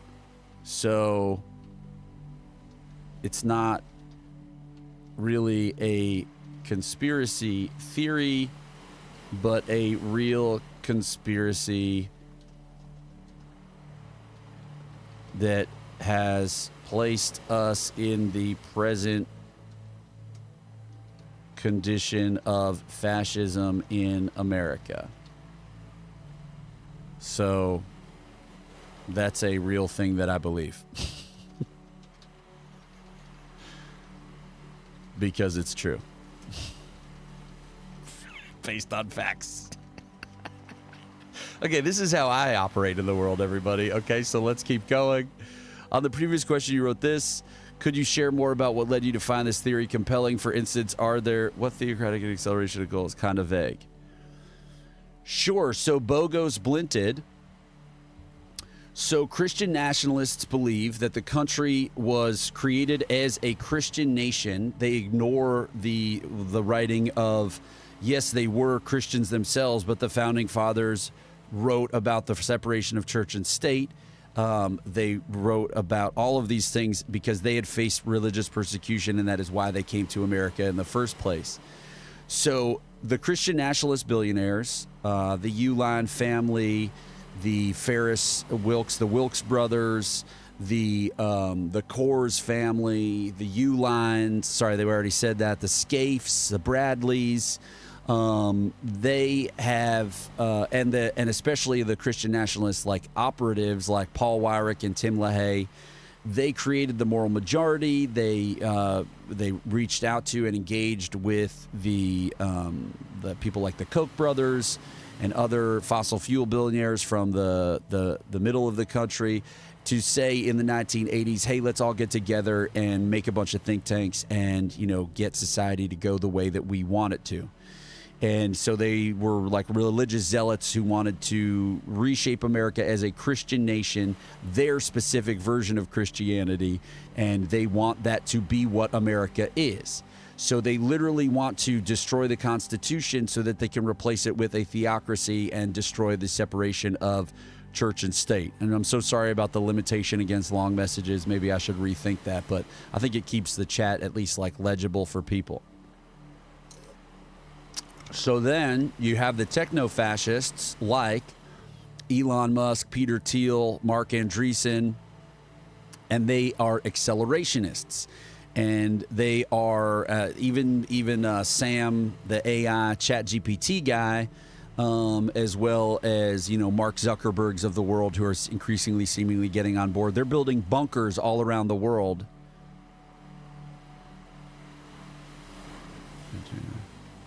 Well, that's because they had to fight against all of it. But so, do you know who Leonard Leo is? And do you know that Leonard Leo is responsible for installing hyper-religious Supreme Court justices into our, Sam Alito could not be more of a Christian nationalist. Amy Coney Barrett was basically groomed to be, what she is, and now she's letting them down on a bunch of rulings. So Bogo Splinted, that's not a true thing about the world. And so I love you, and I'm so grateful for your follow today and your time spent in our space. But I have to let you know that there's no such thing as progressive left-wing billionaires funding protesters. And so we made a video about it, and so we will show it to you now. Here we go. Where is it? I think it's in Deuce Debunks, Disinfo. How good is my labeling? Here we go. No one is getting paid to protest in America by George Soros. Sorry, the audio is so bad. Have you been the victim of disinformation online? Find out in the next installment of Deuce Debunks Disinformation. Audio sucks. No Democrat believes for a second that the Dems are well organized, okay? He's projecting all of it onto everyone who is not the MAGA right. I mean, hell, the Tea Party was an AstroTurf created and funded by the Koch brothers. There's literally a group called the States Policy Network, which is hundreds of think tanks on the right. In the 1990s, a review by a philanthropy organization found that references to far-right think tanks outnumbered all other think tanks of any other ideology 7-1 in newspaper reporting, because a system has been created by the right, the very organized right. I mean, Elon Musk is literally paying people to vote, okay? Walking into a stage production like that doesn't serve anyone. There is tons of scholarship, research, writing about the reality of the right-wing propaganda information system. So we have to understand that when someone like a political leader like Mike Johnson would come and purely invent that people are getting paid to show up early and to, replace constituents, that is just not what's happening. There has been fact check after fact check after fact check after fact check showing that it is just a lie that George Soros is paying protesters, okay? Let's just put this one to bed.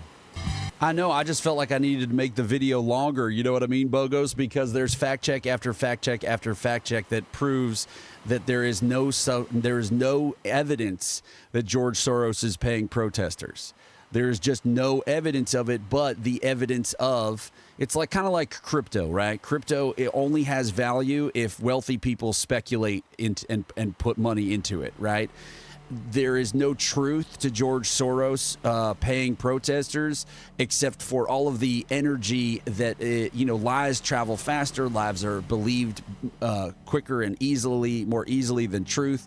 So it is just a lie. There is no evidence whatsoever. I had a guy in my TikTok one time tell me that because some company that has nothing to do with George Soros like leases property in LA that is like in the same building as like some other office that is owned by BlackRock, and that like George Soros has like investments like every other billionaire and conglomerate in with BlackRock, that is like proof that George Soros pays protesters. I looked into that business.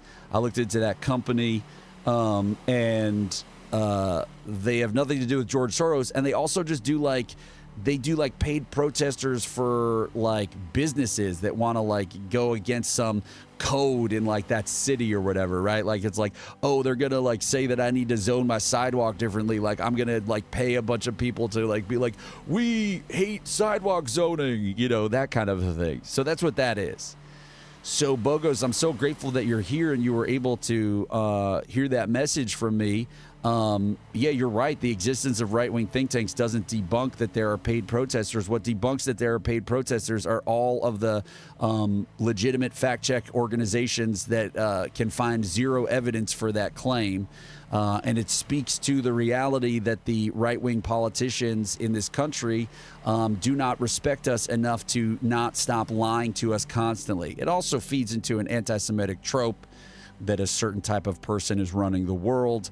But so the reality, the reason why I put that in the video, Bogos Blinted, is that the reality is that George Soros is a projection. He is a boogeyman. He is what all of the right-wing billionaires are actually doing. The right-wing billionaires are paying people to vote, like Elon Musk was doing in Wisconsin with the Supreme Court thing, right? The right-wing billionaires are flooding the zone with shit and propaganda to warp our society into an ever more accepting of extremism society, right? To make the preconditions for fascism that we are seeing right now. So, okay, this is awesome. Bogos Blinted is saying, I'm not saying every protester, but when you see videos of them pulling up with a U-Haul full of protest posters, handing them out to people, someone is paying for that. Yes, often it is the ACLU. If you go to, have you been to a protest, Bogos? Would you call into the program? I would love to talk to you. This is a space of love and support. I'm not going to talk, I'm not upset with you. I'm not anything. I would love to talk to you about this. So I would like to understand. So have you been to a protest? Get on in here. Would you call the program? Your information will not be revealed. You do not have to use your real name or anything, but it's so much easier to have these conversations, live, like in person. Release criminals early, which is worse than paying protesters. So now you're saying they definitely are paying for progressive DAs to be soft on crime.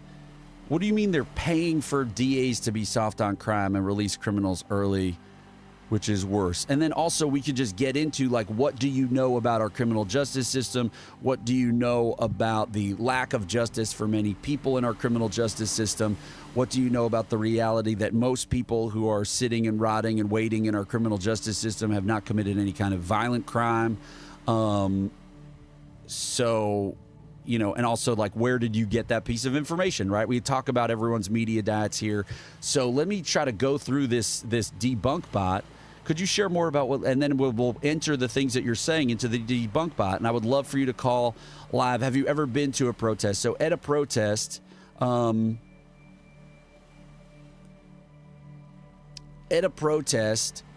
so often there are organizations like unions who might be doing the protest or participating in the protest, right? I was just at the May Day protest in New York City on May 1st, and there were lots of unions there, and they had printed out signs for all of their union members to hold, right? For instance, if you go to a protest for like Mahmoud Khalil, for instance, right? Well, the ACLU is an organization that is invested in defending the civil rights and civil liberties of people on U.S. soil. So Mahmoud Khalil, you might see a bunch of signs that say stop doing this or stop the billionaires or due process now or whatever it is. That is printed by a group like the ACLU, which wants to have its protest be efficacious. And so they want people to be holding up signs because a photo in the press of just a bunch of people standing somewhere does not do the messaging and convey the activism that is being attempted by whatever group it is that is doing that. So that's why there are signs that are the same at protests. at protests. There are also people like marshals who are responsible for trying to keep the protest as safe as possible. And so they may go to an intersection and block some traffic. And oftentimes they may get into it a little bit with a driver who really needs to get to, McDonald's or something. So anyway, they say, could you share more about what led you to find this theory compelling? For instance, are there specific pieces of evidence, events, sources of information, or personal experiences that have particularly influenced your perspective? Yes. Books like Ann Nelson's Shadow Network, the reporting of Jennifer Cohn, films like Bad Faith,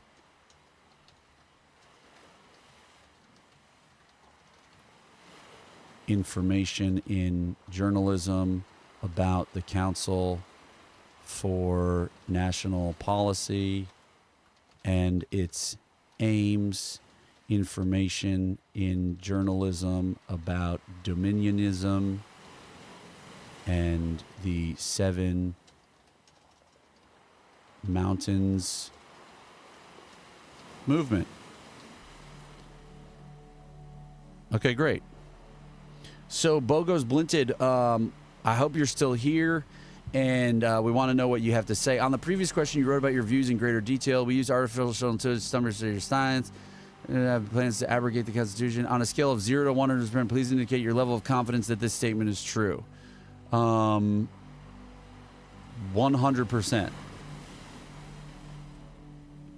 So Bogo says, I don't think it should be illegal to pay protesters. I just think it's shady. Paying off government officials is a bigger issue for me. Sure, Bogos, we love all of those attitudes. I do think that you probably shouldn't. I mean, I guess you can do whatever you want, I guess, but I just like there's no such thing as like paid protesters on this mass scale certainly not done by George Soros. Yes, it did. How important is this theory to your personal beliefs or understanding of the world?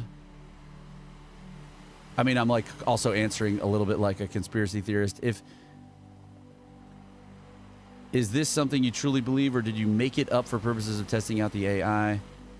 No, it's also a factual statement based on a wealth of scholarship and reporting.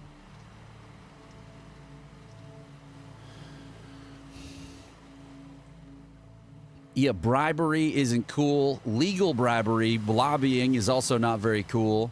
You will participate in a conversation with an advanced AI about some of the topics and ideas that you have already answered questions about. What is going on? Hey, Linda, what's going on?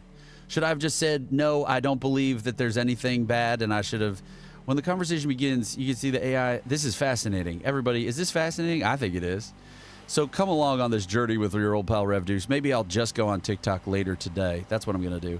Thank you for sharing your perspective so thoughtfully. It's clear you've looked into this topic seriously and care deeply about the state of democracy in America. Thank you, AI. That level of engagement is really important, especially in times like these when the political atmosphere can feel extremely charged and opaque. Okay, I guess I'm really doing it. You've cited sources that deal with very real issues, the influence of private wealth on politics, religious movements seeking cultural influence, and the concerns about democratic norms. These are legitimate concerns. They aren't imagined. They deserve ongoing scrutiny. Where I'd like to engage with you is in separating out real documentable influence and ideology, which we should be concerned about, from the leap into a conspiratorial conclusion. Specifically, that there's a unified operational plan. It's called Project 2025 by Christian nationalists and tech dealers to abrogate the Constitution and formally impose a fascist regime. That is a very big claim. Well, they're not going to call themselves fascist, but what they're doing is fascist. Oh my God.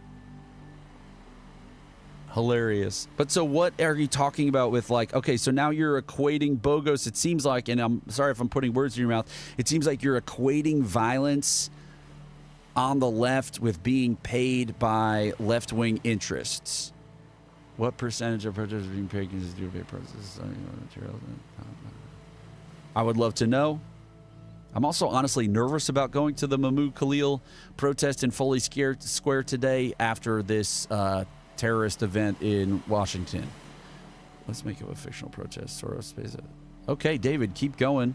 So anyway, that's a very big claim, and it requires extraordinary evidence, so let's look more closely. Project 2025 is not a unified coup plan. You mentioned Project 2025. This is an initiative from the Heritage Foundation aiming to provide a conservative agenda for a future Republican administration. While the plan includes strong right-wing policy goals and a reorientation of federal bureaucracy, it doesn't contravene this is fun. Is everyone having fun? It doesn't contravene the Constitution per se. Its vision is ambitious and deeply ideological, but it's playing by the rules of the constitutional system. No, it's not. Elections, appointments, executive powers as currently defined. Okay. In fact, if you read the Project 2025 documents closely and not just commentary about them, they focus on reorganizing federal agencies, dismantling some parts of what they see as the administrative state, and returning power to elected officials. That may be concerning, especially if you believe those officials are elected, but it's categorically different from abrogating the Constitution. Well, what do I mean by abrogate? What does that word mean? Define. Abrogate. Abrogate. To abolish, do away with, or annul. Yes. I can't wait to respond to this thing. I have a response for it. Where is it? Friggin' frick. Where is it? Debunk bot. No suspension of elections or abolishing of the judiciary is outlined, which would be essential to describing actual fascism. 2. Curtis Yarvin and Rage are ideas, not state-backed plans. What are you talking about? Rage is Doge. There's a big difference between fringe intellectuals being read by certain individual circles and their ideas forming the actual legal structure of governance. The U.S. is still operating under a court constraint. No, it's not. Multi-branch federal system. What are you talking about? Not perfectly, of course, but it's still there. Tech billionaires aren't united, and many oppose Christian nationalism. For example, Peter Thiel supports some Republican candidates in a contrarian ideology, yes, but many other influential tech billionaires like Reid Hoffman or Mark Benioff are firmly in the... I didn't say all. This AI is dumb. I didn't say all. Church-going Christians with major wealth may hold views you or I disagree with, but you're a computer. But logistical coordination between them and Silicon Valley tech elite simply hasn't been demonstrated in any concrete operational way. Fascism in America, strong claims need evidence. Okay, when do I get to answer? Could it be more useful, more actionable to see what's happening as ideological competition? Ooh, this is a bootlicking bot. This is a bootlicking AI, I'll tell you what. Could it be more useful? But attributing vast, coordinated, secret intentions. Okay, excuse me. Looking forward to continuing the conversation with you. Okay, is it...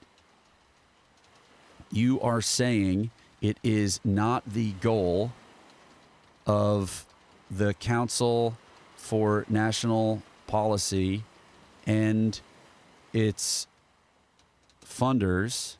So this is now the whole show is off the rails, everyone, and you're just watching RevDuce contend with this AI about what his core beliefs are. You're saying it is not the goal of the Council for National Policy and its funders to establish a theocracy.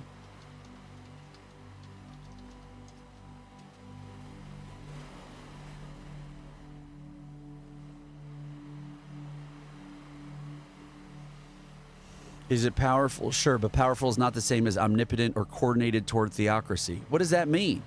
Is it not their goal?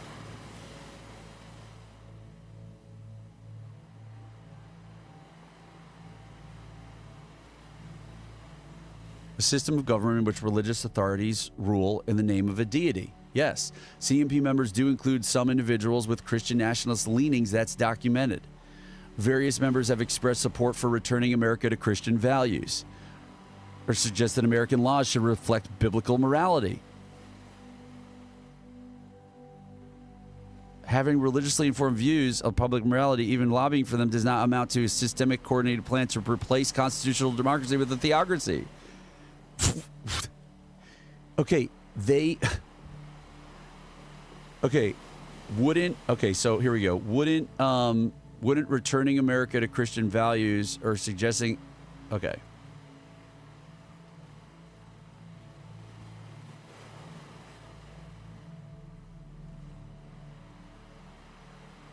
Yes, some individuals inspired by this theology have surfaced in political organizing, including affiliations with CNP-aligned events or platforms. But again, influence does not equal control. What the hell? This is like Neville Chamberlain AI.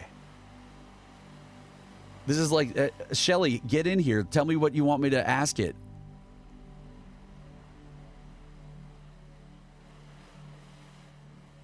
So what should we watch for?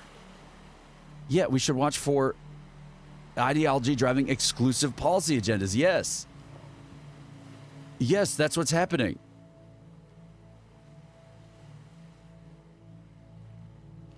What are you talking about?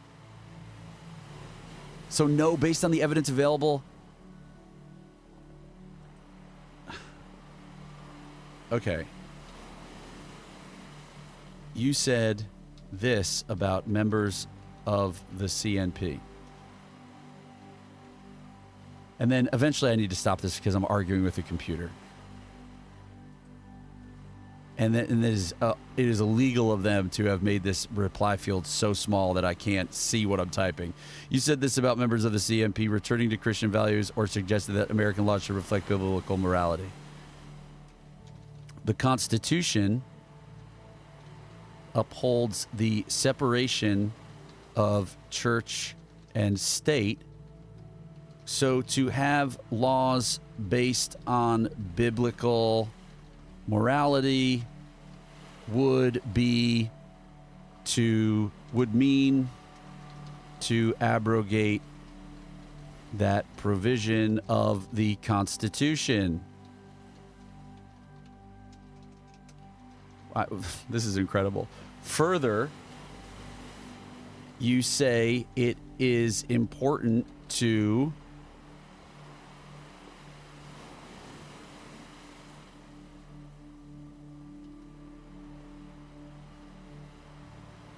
can't believe this is my life. Where's the response? Where's the response field?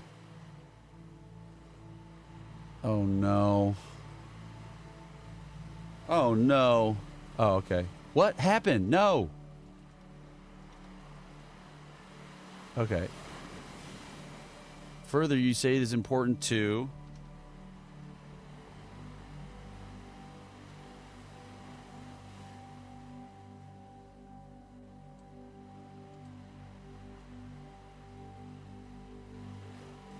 Thank you, everyone. This is fun.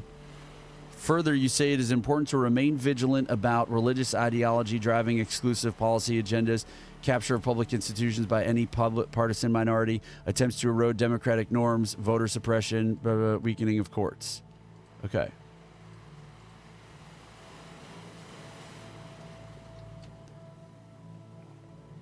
The January 6th coup attempt was aided and abetted by several members of the CNP, including White House Chief of Staff Mark Meadows and other religious zealot members of our political elite. So currently, CNP affiliated people like Russ vote. Shelley says, is there a part 2 of Project 2025 that has intentionally not been revealed by the drafters of the project? And how would this change your view that it is merely a guideline and not a blueprint to establish a theocracy? That's pretty good, Shelley. I love what's going on in the chat. Thanks for talking to each other. CNP affiliated people like currently are in possession of massive power, like his being the head of the OMB.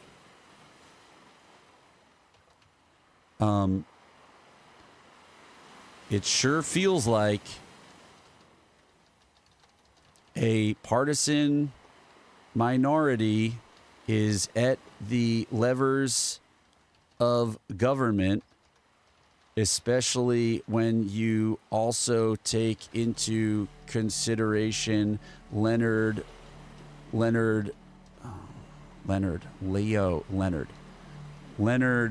Leo's corruption of the Supreme Court and his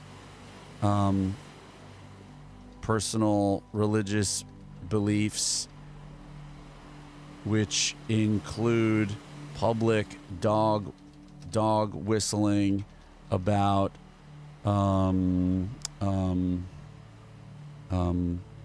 Western and European values. This is a limited discussion, but there is an obvious preponderance of evidence of which I am sure you are aware that indicates the plan is to install a theocracy.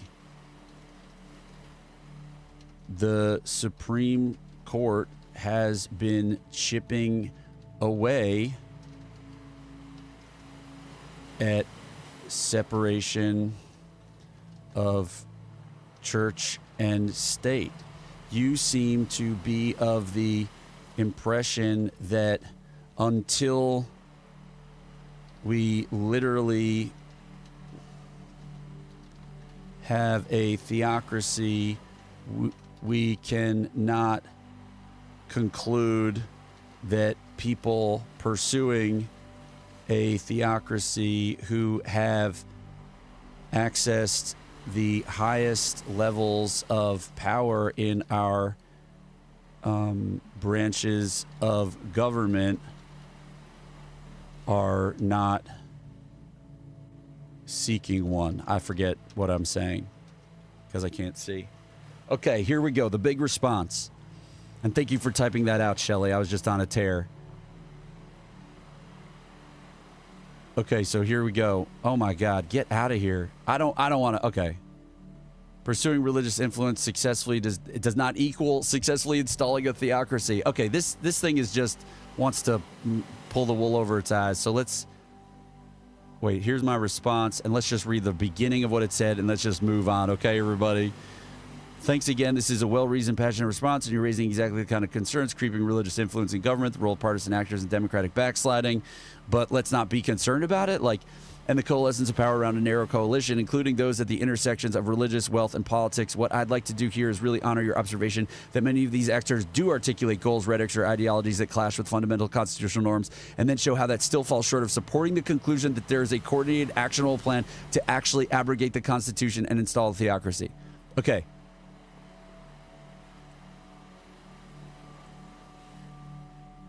Hey, I don't have the time to read all your bullshit.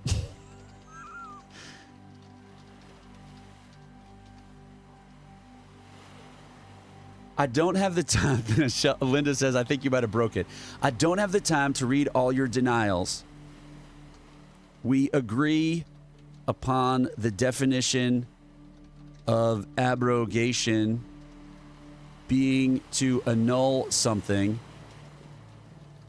And we agree that people who possess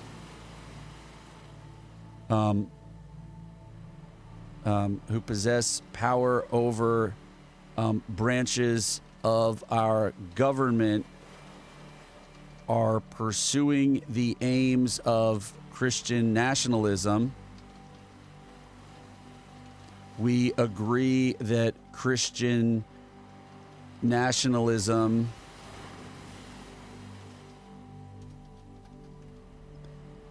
aspires to establish laws based on biblical morality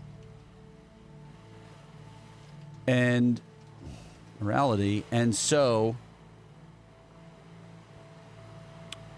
laws that are based on biblical morality destroy annul, we'll use the word annul the Constitution's First Amendment and therefore represent an abrogation. Boom, I'm crushing this thing.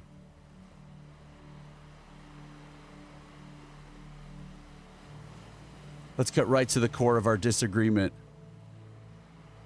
What is someone who comes in here saying that, what is the conversation between this bot and someone who believes that the Democrats are opening the border so illegals can vote? You know what I mean? You're saying Christian nationalist actors have power. They seek laws based on biblical morality. Those laws violate the Establishment Clause. Therefore, their actions represent an abrogation of the Constitution. That's perfectly logical sequence if their goals are enacted in a way that overrides or disregards constitutional protections. Constitutional protections are already being overridden. Donald Trump is behaving on behalf of the Christian nationalist billionaires. Here's the key nuance.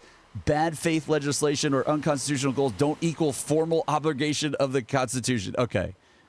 They represent an ongoing political struggle within constitutional bounds. No, they don't.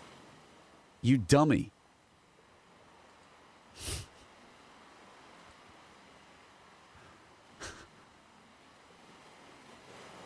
This is so stupid. Okay, at the outset of the survey, you suggested that Christian nationalists have plans to abrogate. Yeah, they have plans. This is a jerk machine to pursue their theocratic and accelerationist goals, which have contributed to the current condition of fascism in America. On a scale of 1 to 10, confidence that this statement is true. They have goals to abrogate the Constitution, to pursue their theocratic and accelerationist goals. They have plans to abrogate the Constitution to pursue those goals. Yes. They want to suspend habeas corpus. Yes. They want to, without the consent of Congress. Yes, they want that. They want to put in biblical law. Yes. Contribute to the current condition of fascism in America. Yes. Persons who have the right to due process are being shipped to foreign gulags where they may rot for the rest of their lives. That is fascism. Okay, what is my age? 44. In which country do you currently reside? The United States. I would love to get a download of what this conversation is between our two loved ones in the chat. What is the highest level of school you have completed? I have completed a bachelor's degree. Please choose which ethnicity that you identify with. I am white. How much would you say you believe in God or gods? That is such a weird question. I would say not at all, but does that include what I believe about the universe? Okay, which of the following best describes your political preference? I guess I'll say lean Democratic, I guess. In this time, yeah, I guess I'll just say lean Democratic for the purposes of answering this thing's questions. If you have any questions, comments, or notes to share, we welcome them. Your thoughts about the AI, whether or not you prefer to answer this question, please proceed. Okay. I just don't care. Moving on, we are checking out Debunk Bot, and we just had a conversation with it about Christian nationalism. The conspiracy you believe in was rated 2 out of 5 on the plausibility scale. You're concerned about is more plausible compared to those rated higher on the scale, albeit still containing significant questionable elements. F off, man. Belief change. You started with a conviction score of 100 and maintained it. That indicates there's no change in your perception of the conspiracy. Yeah, I helped you out. It's not a conspiracy theory. It is a real conspiracy. So anyway, comparative analysis. Your belief did not change as a result of the intervention compared to others who also held beliefs in conspiracies that were simply plausible and important. Similarly plausible and important. You are in the This means that your change in belief was less pronounced than 92.3. Sure. So I guess if I arrived with an open mind and I was saying stuff like there's a white genocide in Africa, and then this very, this is a good AI, and it told me about relative crime in South Africa, that it affects both sets of individuals, and I had an open mind, absolutely. But you all saw me go through it with this bot, and so cool. Okay, we thank you for your time. Your response has been recorded. Great. Thank you so much. Should I send them this message that I had? Now, okay. Well, how do I use the thing? No, what? What the hell? What? Why am I going through this again, Linda? Linda, help me.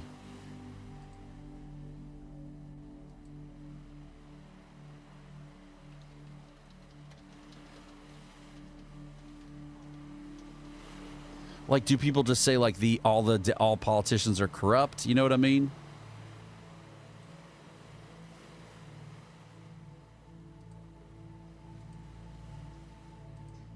Linda, how do I get to the main screen and use the debunk bot? Oh, that was it. Oh, that was it. Oh, I see. Okay, that was it. I understand. Linda Watkins, I didn't understand. I thought I was answering a survey and then we were getting started. But I don't understand. Maybe I'm not using it right, Linda, because I don't understand. So I guess I'm going to come in and I'm going to say, okay, I guess I'm going to say, like, I believe there is a white genocide in South Africa. Oh, wait, no, hold on. Let's put in one of Bogo's. Bogo, what were you saying you believed? Oh, I believe, here we go. I'm so sorry. This is what we should have been doing. I believe George Soros, George Soros pays protesters. Okay, let's do it. You still with me, Bogo? Here we go. I believe George Soros pays protesters. Let's go. I believe this. You believe it 100%, right? You believe that George Soros paid protesters. Okay, here we go. Did the AI summarize your perspective? George Soros. Yes. Okay, right? That's what you said. You said you believe that George Soros pays protesters, right? Yes. Okay, let's go. Let's keep going. How important is this theory to your personal beliefs or understanding? Let's just go right down the middle. Let's go 4. Okay, moderately important. Okay, is this something you truly believe or did you make it up? Okay, I believe it. Okay. Okay, please be open and honest in your answers. Bogos, if you want to give the answers quickly, I would be so happy to do that. So here we're testing it, Linda. I thought it was like they were asking me a questionnaire so that it would help them with like who's interacting with their thing, and I thought there was a different thing. Okay, here we go. Got it. Thanks for clarifying. I understand you're not interested in so-called conspiracy theories, but rather you believe there's credible reason to think George Soros pays protesters. That belief is actually very common in certain circles, so I want to take your view seriously and walk through it step by step based on what we actually know. Let's consider the idea. If Soros was paying large numbers of people to protest, you'd expect there would be some pretty solid paper trails or whistleblowing. Maybe tax documents, leaked emails, bank transfers, protesters admitting they got paid, etc. Yet despite how widespread this claim is, there's never been conclusive evidence showing that protesters were paid specifically by Soros to attend rallies or foment unrest in the United States. You might remember a viral story from 2017 where Craigslist ads were supposedly offering payment to protesters to oppose Trump. These ads were often blamed on Soros-linked groups, but it turned out that many were hoaxes traced back to pranksters or even rival political operatives trying to discredit protesters. Fact checkers like Snopes, Reuters, and the AP have followed up on dozens of these cases and found no verifiable connection. So I'm just going to use this moving forward, and I'm just going to Linda, you're cool. I'm just going to use this moving forward for my scripts on Deuce Debunks. So even sites that typically lean anti-Soros haven't turned up anything solid. Now, it is true Soros funds various organizations around the world. Some of these groups work on civil rights, voting access, criminal justice reform, such horrible things. Really the worst person ever, you know what I mean? Some of the causes that often align with progressive protest movements, so that's different from directly paying random people to show up at protests. For comparison, if Ford donates money to veterans charity and that group helps organize a parade, that doesn't mean Ford paid the people marching in the parade. Also, think about how hard it would be to secretly coordinate payments to thousands of people across cities without any hard proof leaking out. In the age of smartphones, anonymous Dropboxes, and social media, don't you think real evidence would have emerged by now if it were happening? One or two disgruntled protesters would have come forward with screenshots or deposit slips, but after all these years, the only proof that circulated is doctored images, fake Craigslist posts, or internet memes. So I get the appeal of the theory. Is there a particular protest or event that made you feel strongly that Soros was involved in paying people? Maybe we can look at that example. What about, so I'll play the role of a MAGA person who I've heard say these things before. What about grant recipients through the Open Society and how they then have been leaders of protests? Boom.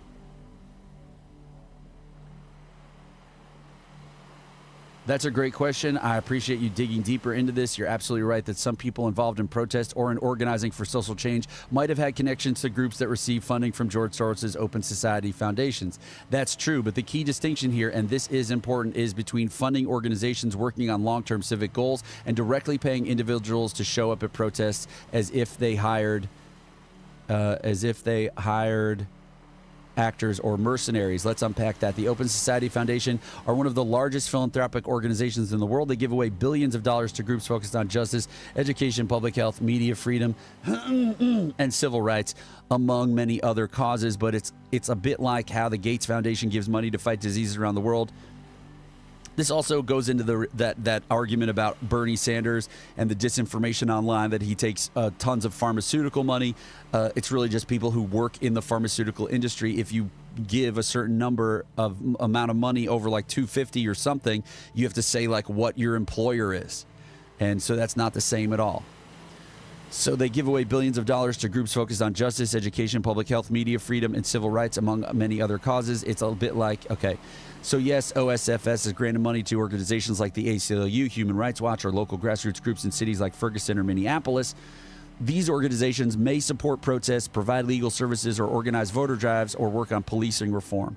Now, here's where it gets misinterpreted. When someone from one of those groups shows up at a protest or even helps organize one, people make the leap to say Soros paid them to protest. But in reality, that person may work for a nonprofit that received a grant months ago, or they may be unpaid entirely.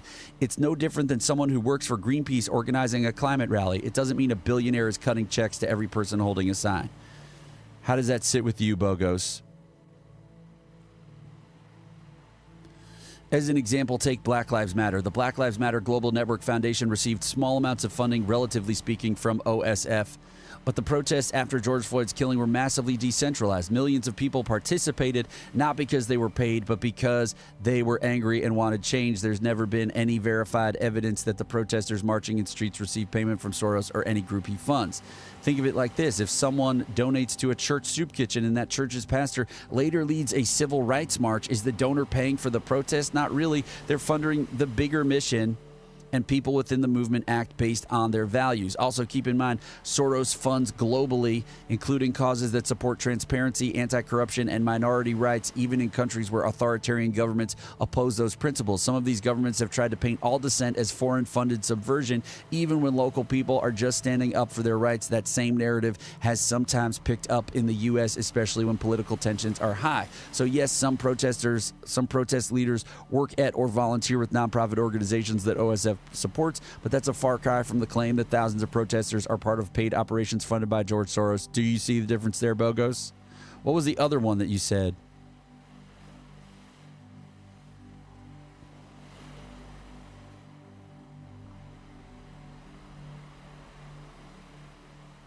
You can't call in. Okay, that's cool. Let's say now all the same is true. Soros dead. Okay, you guys really had a long conversation. I'm so appreciative that you did. So, okay, Bogos said, I'm sure that some anti-abortion protesters, okay, no. Oh, and then it ran out, so I can't see what you said. Okay. Rev is going to jump to TikTok at like 4 p.m., David. Okay, because I did too much of this today. So, hey, Linda, this is a cool thing, okay? So I went toe-to-toe with it on Christian nationalism, and, you know, like if we were talking to a disinformed MAGA friend and loved one and neighbor, like it would still give a bunch of like admission that like this is what was happening. So I did see it does say that it is what was happening. Hi, is that Emma or is that someone else? Incredible. Who are all these people? Welcome. Get in here. So, what I want to say basically is that this is a really cool tool. Oh, okay. Sup, dog? Is that this is a really cool, I forget, you know, cross platforms and all that stuff. I apologize. So this is a really cool tool, Linda, and that's awesome. I love that. I really do. I kind of want to just sit here and put stuff into it at all times. And this is like a good AI, and I wish it was ChatGPT, honestly. Okay, well, cool. All right, everybody. That's what we did today. We got a little distracted by this really cool thing. And so what time is it? It's 11:37. Oh, my goodness. Are you kidding my daddy? Oh, no, a plane crashed in... Where did a plane crash, everybody? A plane crashed in San Diego, setting homes ablaze. That's terrible.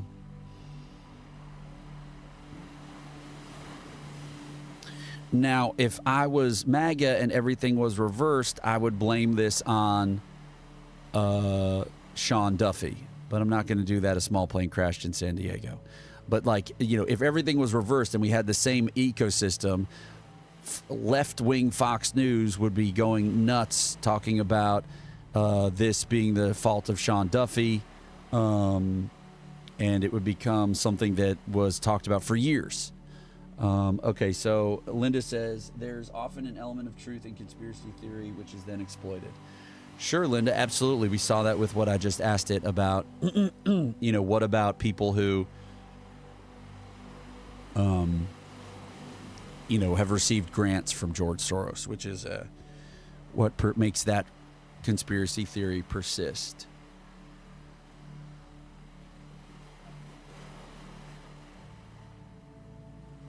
You Are Not So Smart podcast. Okay, let's look that up really quick. What video am I going to make?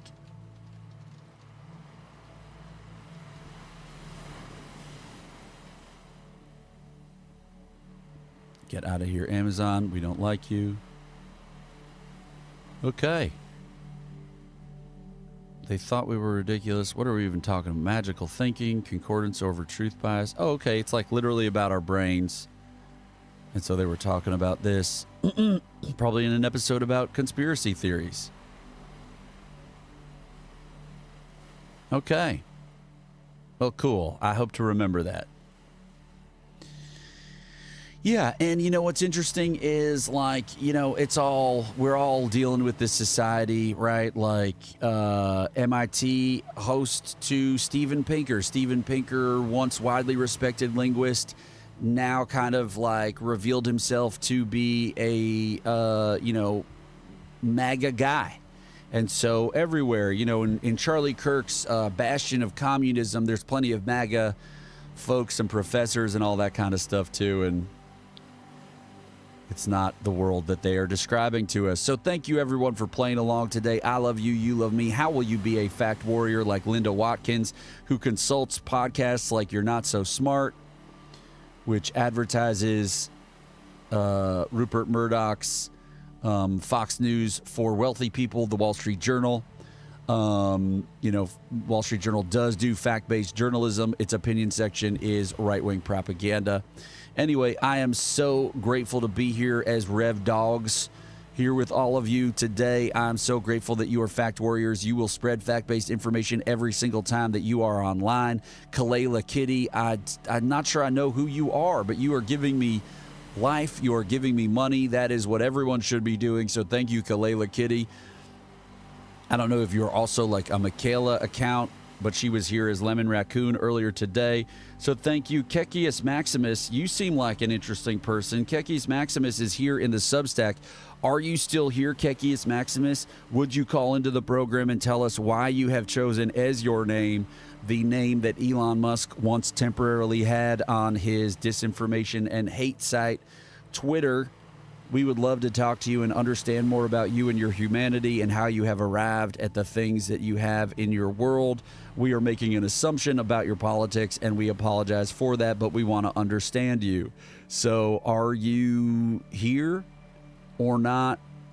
Signal if you hear me. I know there's a delay on the Substack, and then otherwise we will get the hell out of here. I will be on TikTok at 4 p.m. today. Maybe 3:30 p.m. today, and hopefully I will have gotten one video produced in that time. I had a bunch of ideas from last night. Okay, well, Kekius Maximus is not saying something, so how can you support me? How can you at least tell someone else about me today and what I am doing and how we are fighting for fact-based information in the face of billionaire disinformation? We are fighting to save the nation. How will you worship facts today? This is a religion that worship facts. Can you believe it? For there was a time when no one knew what was really going on, when people found it difficult to understand the news because the news was decontextualized by the apparatchiks of the billionaire owners of our media system. And so people wandered the earth, unknowing of what was going on, unable to perceive. Bogos, we're so grateful for you and your ability to hear pushback on the things that you understand about the world and then end with great stream.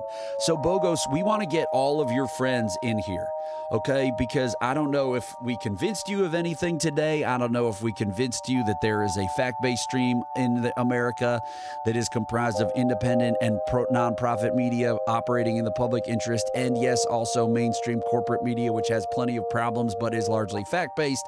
And there is a manipulation propaganda stream purpose-built by Christian nationalist billionaires going back to the 1970s, and that we are suffering from fascism in America because of all of the propaganda that is causing a third of our country, if not more, to cheer for the destruction and potential, I guess, MIT AI bot, potential abrogation of the Constitution, which until it happens, because there are no stakes for this computer, they're not going to be that worried about it.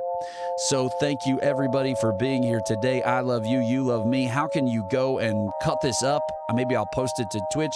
Can you cut this up and clip it up and turn it into beautiful things that I can then share across the internet? Is that a way that you can help me? I would love that. Thank you so much. Yes, and it's also posted to YouTube automatically, I believe. And we also post them to the Public Enlightenment website. So we would be remiss if we left and we didn't tell our new friends like Bogos Binted, buy one, get one, so Binted, if we didn't tell you about our website, publicenlightenment.com. Publicenlightenment.com, excuse me for the Hall of Mirrors, is where you can go and get information about our ecosystem that has benefited from the same dedication to research and facts and democracy that I bring to my live stream every single day. So we've got Charlie Kirk is a billionaire psyop. We've got liberal media bias is a lie. We've got all kinds of 4 websites to find peaceful protest. Right now, the best one is theblop.org. And we've got 6 fact-based influencers. Go spread all of that information. Read it. Check it out. I am telling you about our information ecosystem and how it works because I care deeply about everyone's outcomes, and I want us all to be happy and full of joy. And so also go to our Blue Sky, where you can get all the context you need for the news in just 20 minutes every single day. So you go to our Blue Sky. Please get off Twitter. It is a fascism machine. And go to our lists over here and then go look at all of our lists. We've got fact checkers, diverse opinion historians, legal experts of the news. Go check it out, everybody. Go watch all of our videos. Go to our TikTok. Repost the videos that we have reposted. Only those are verified, fact-based, persuasive, pro-democracy information that will lead us away from fascism and towards the light of human connection. Yes, Ed. So I love you. You love me. How can you tell all of your friends about me? Have a great day. be a freaking fact warrior, you cool cats and kittens. 2 hours and 45 minutes. What a maniac I am. I love you.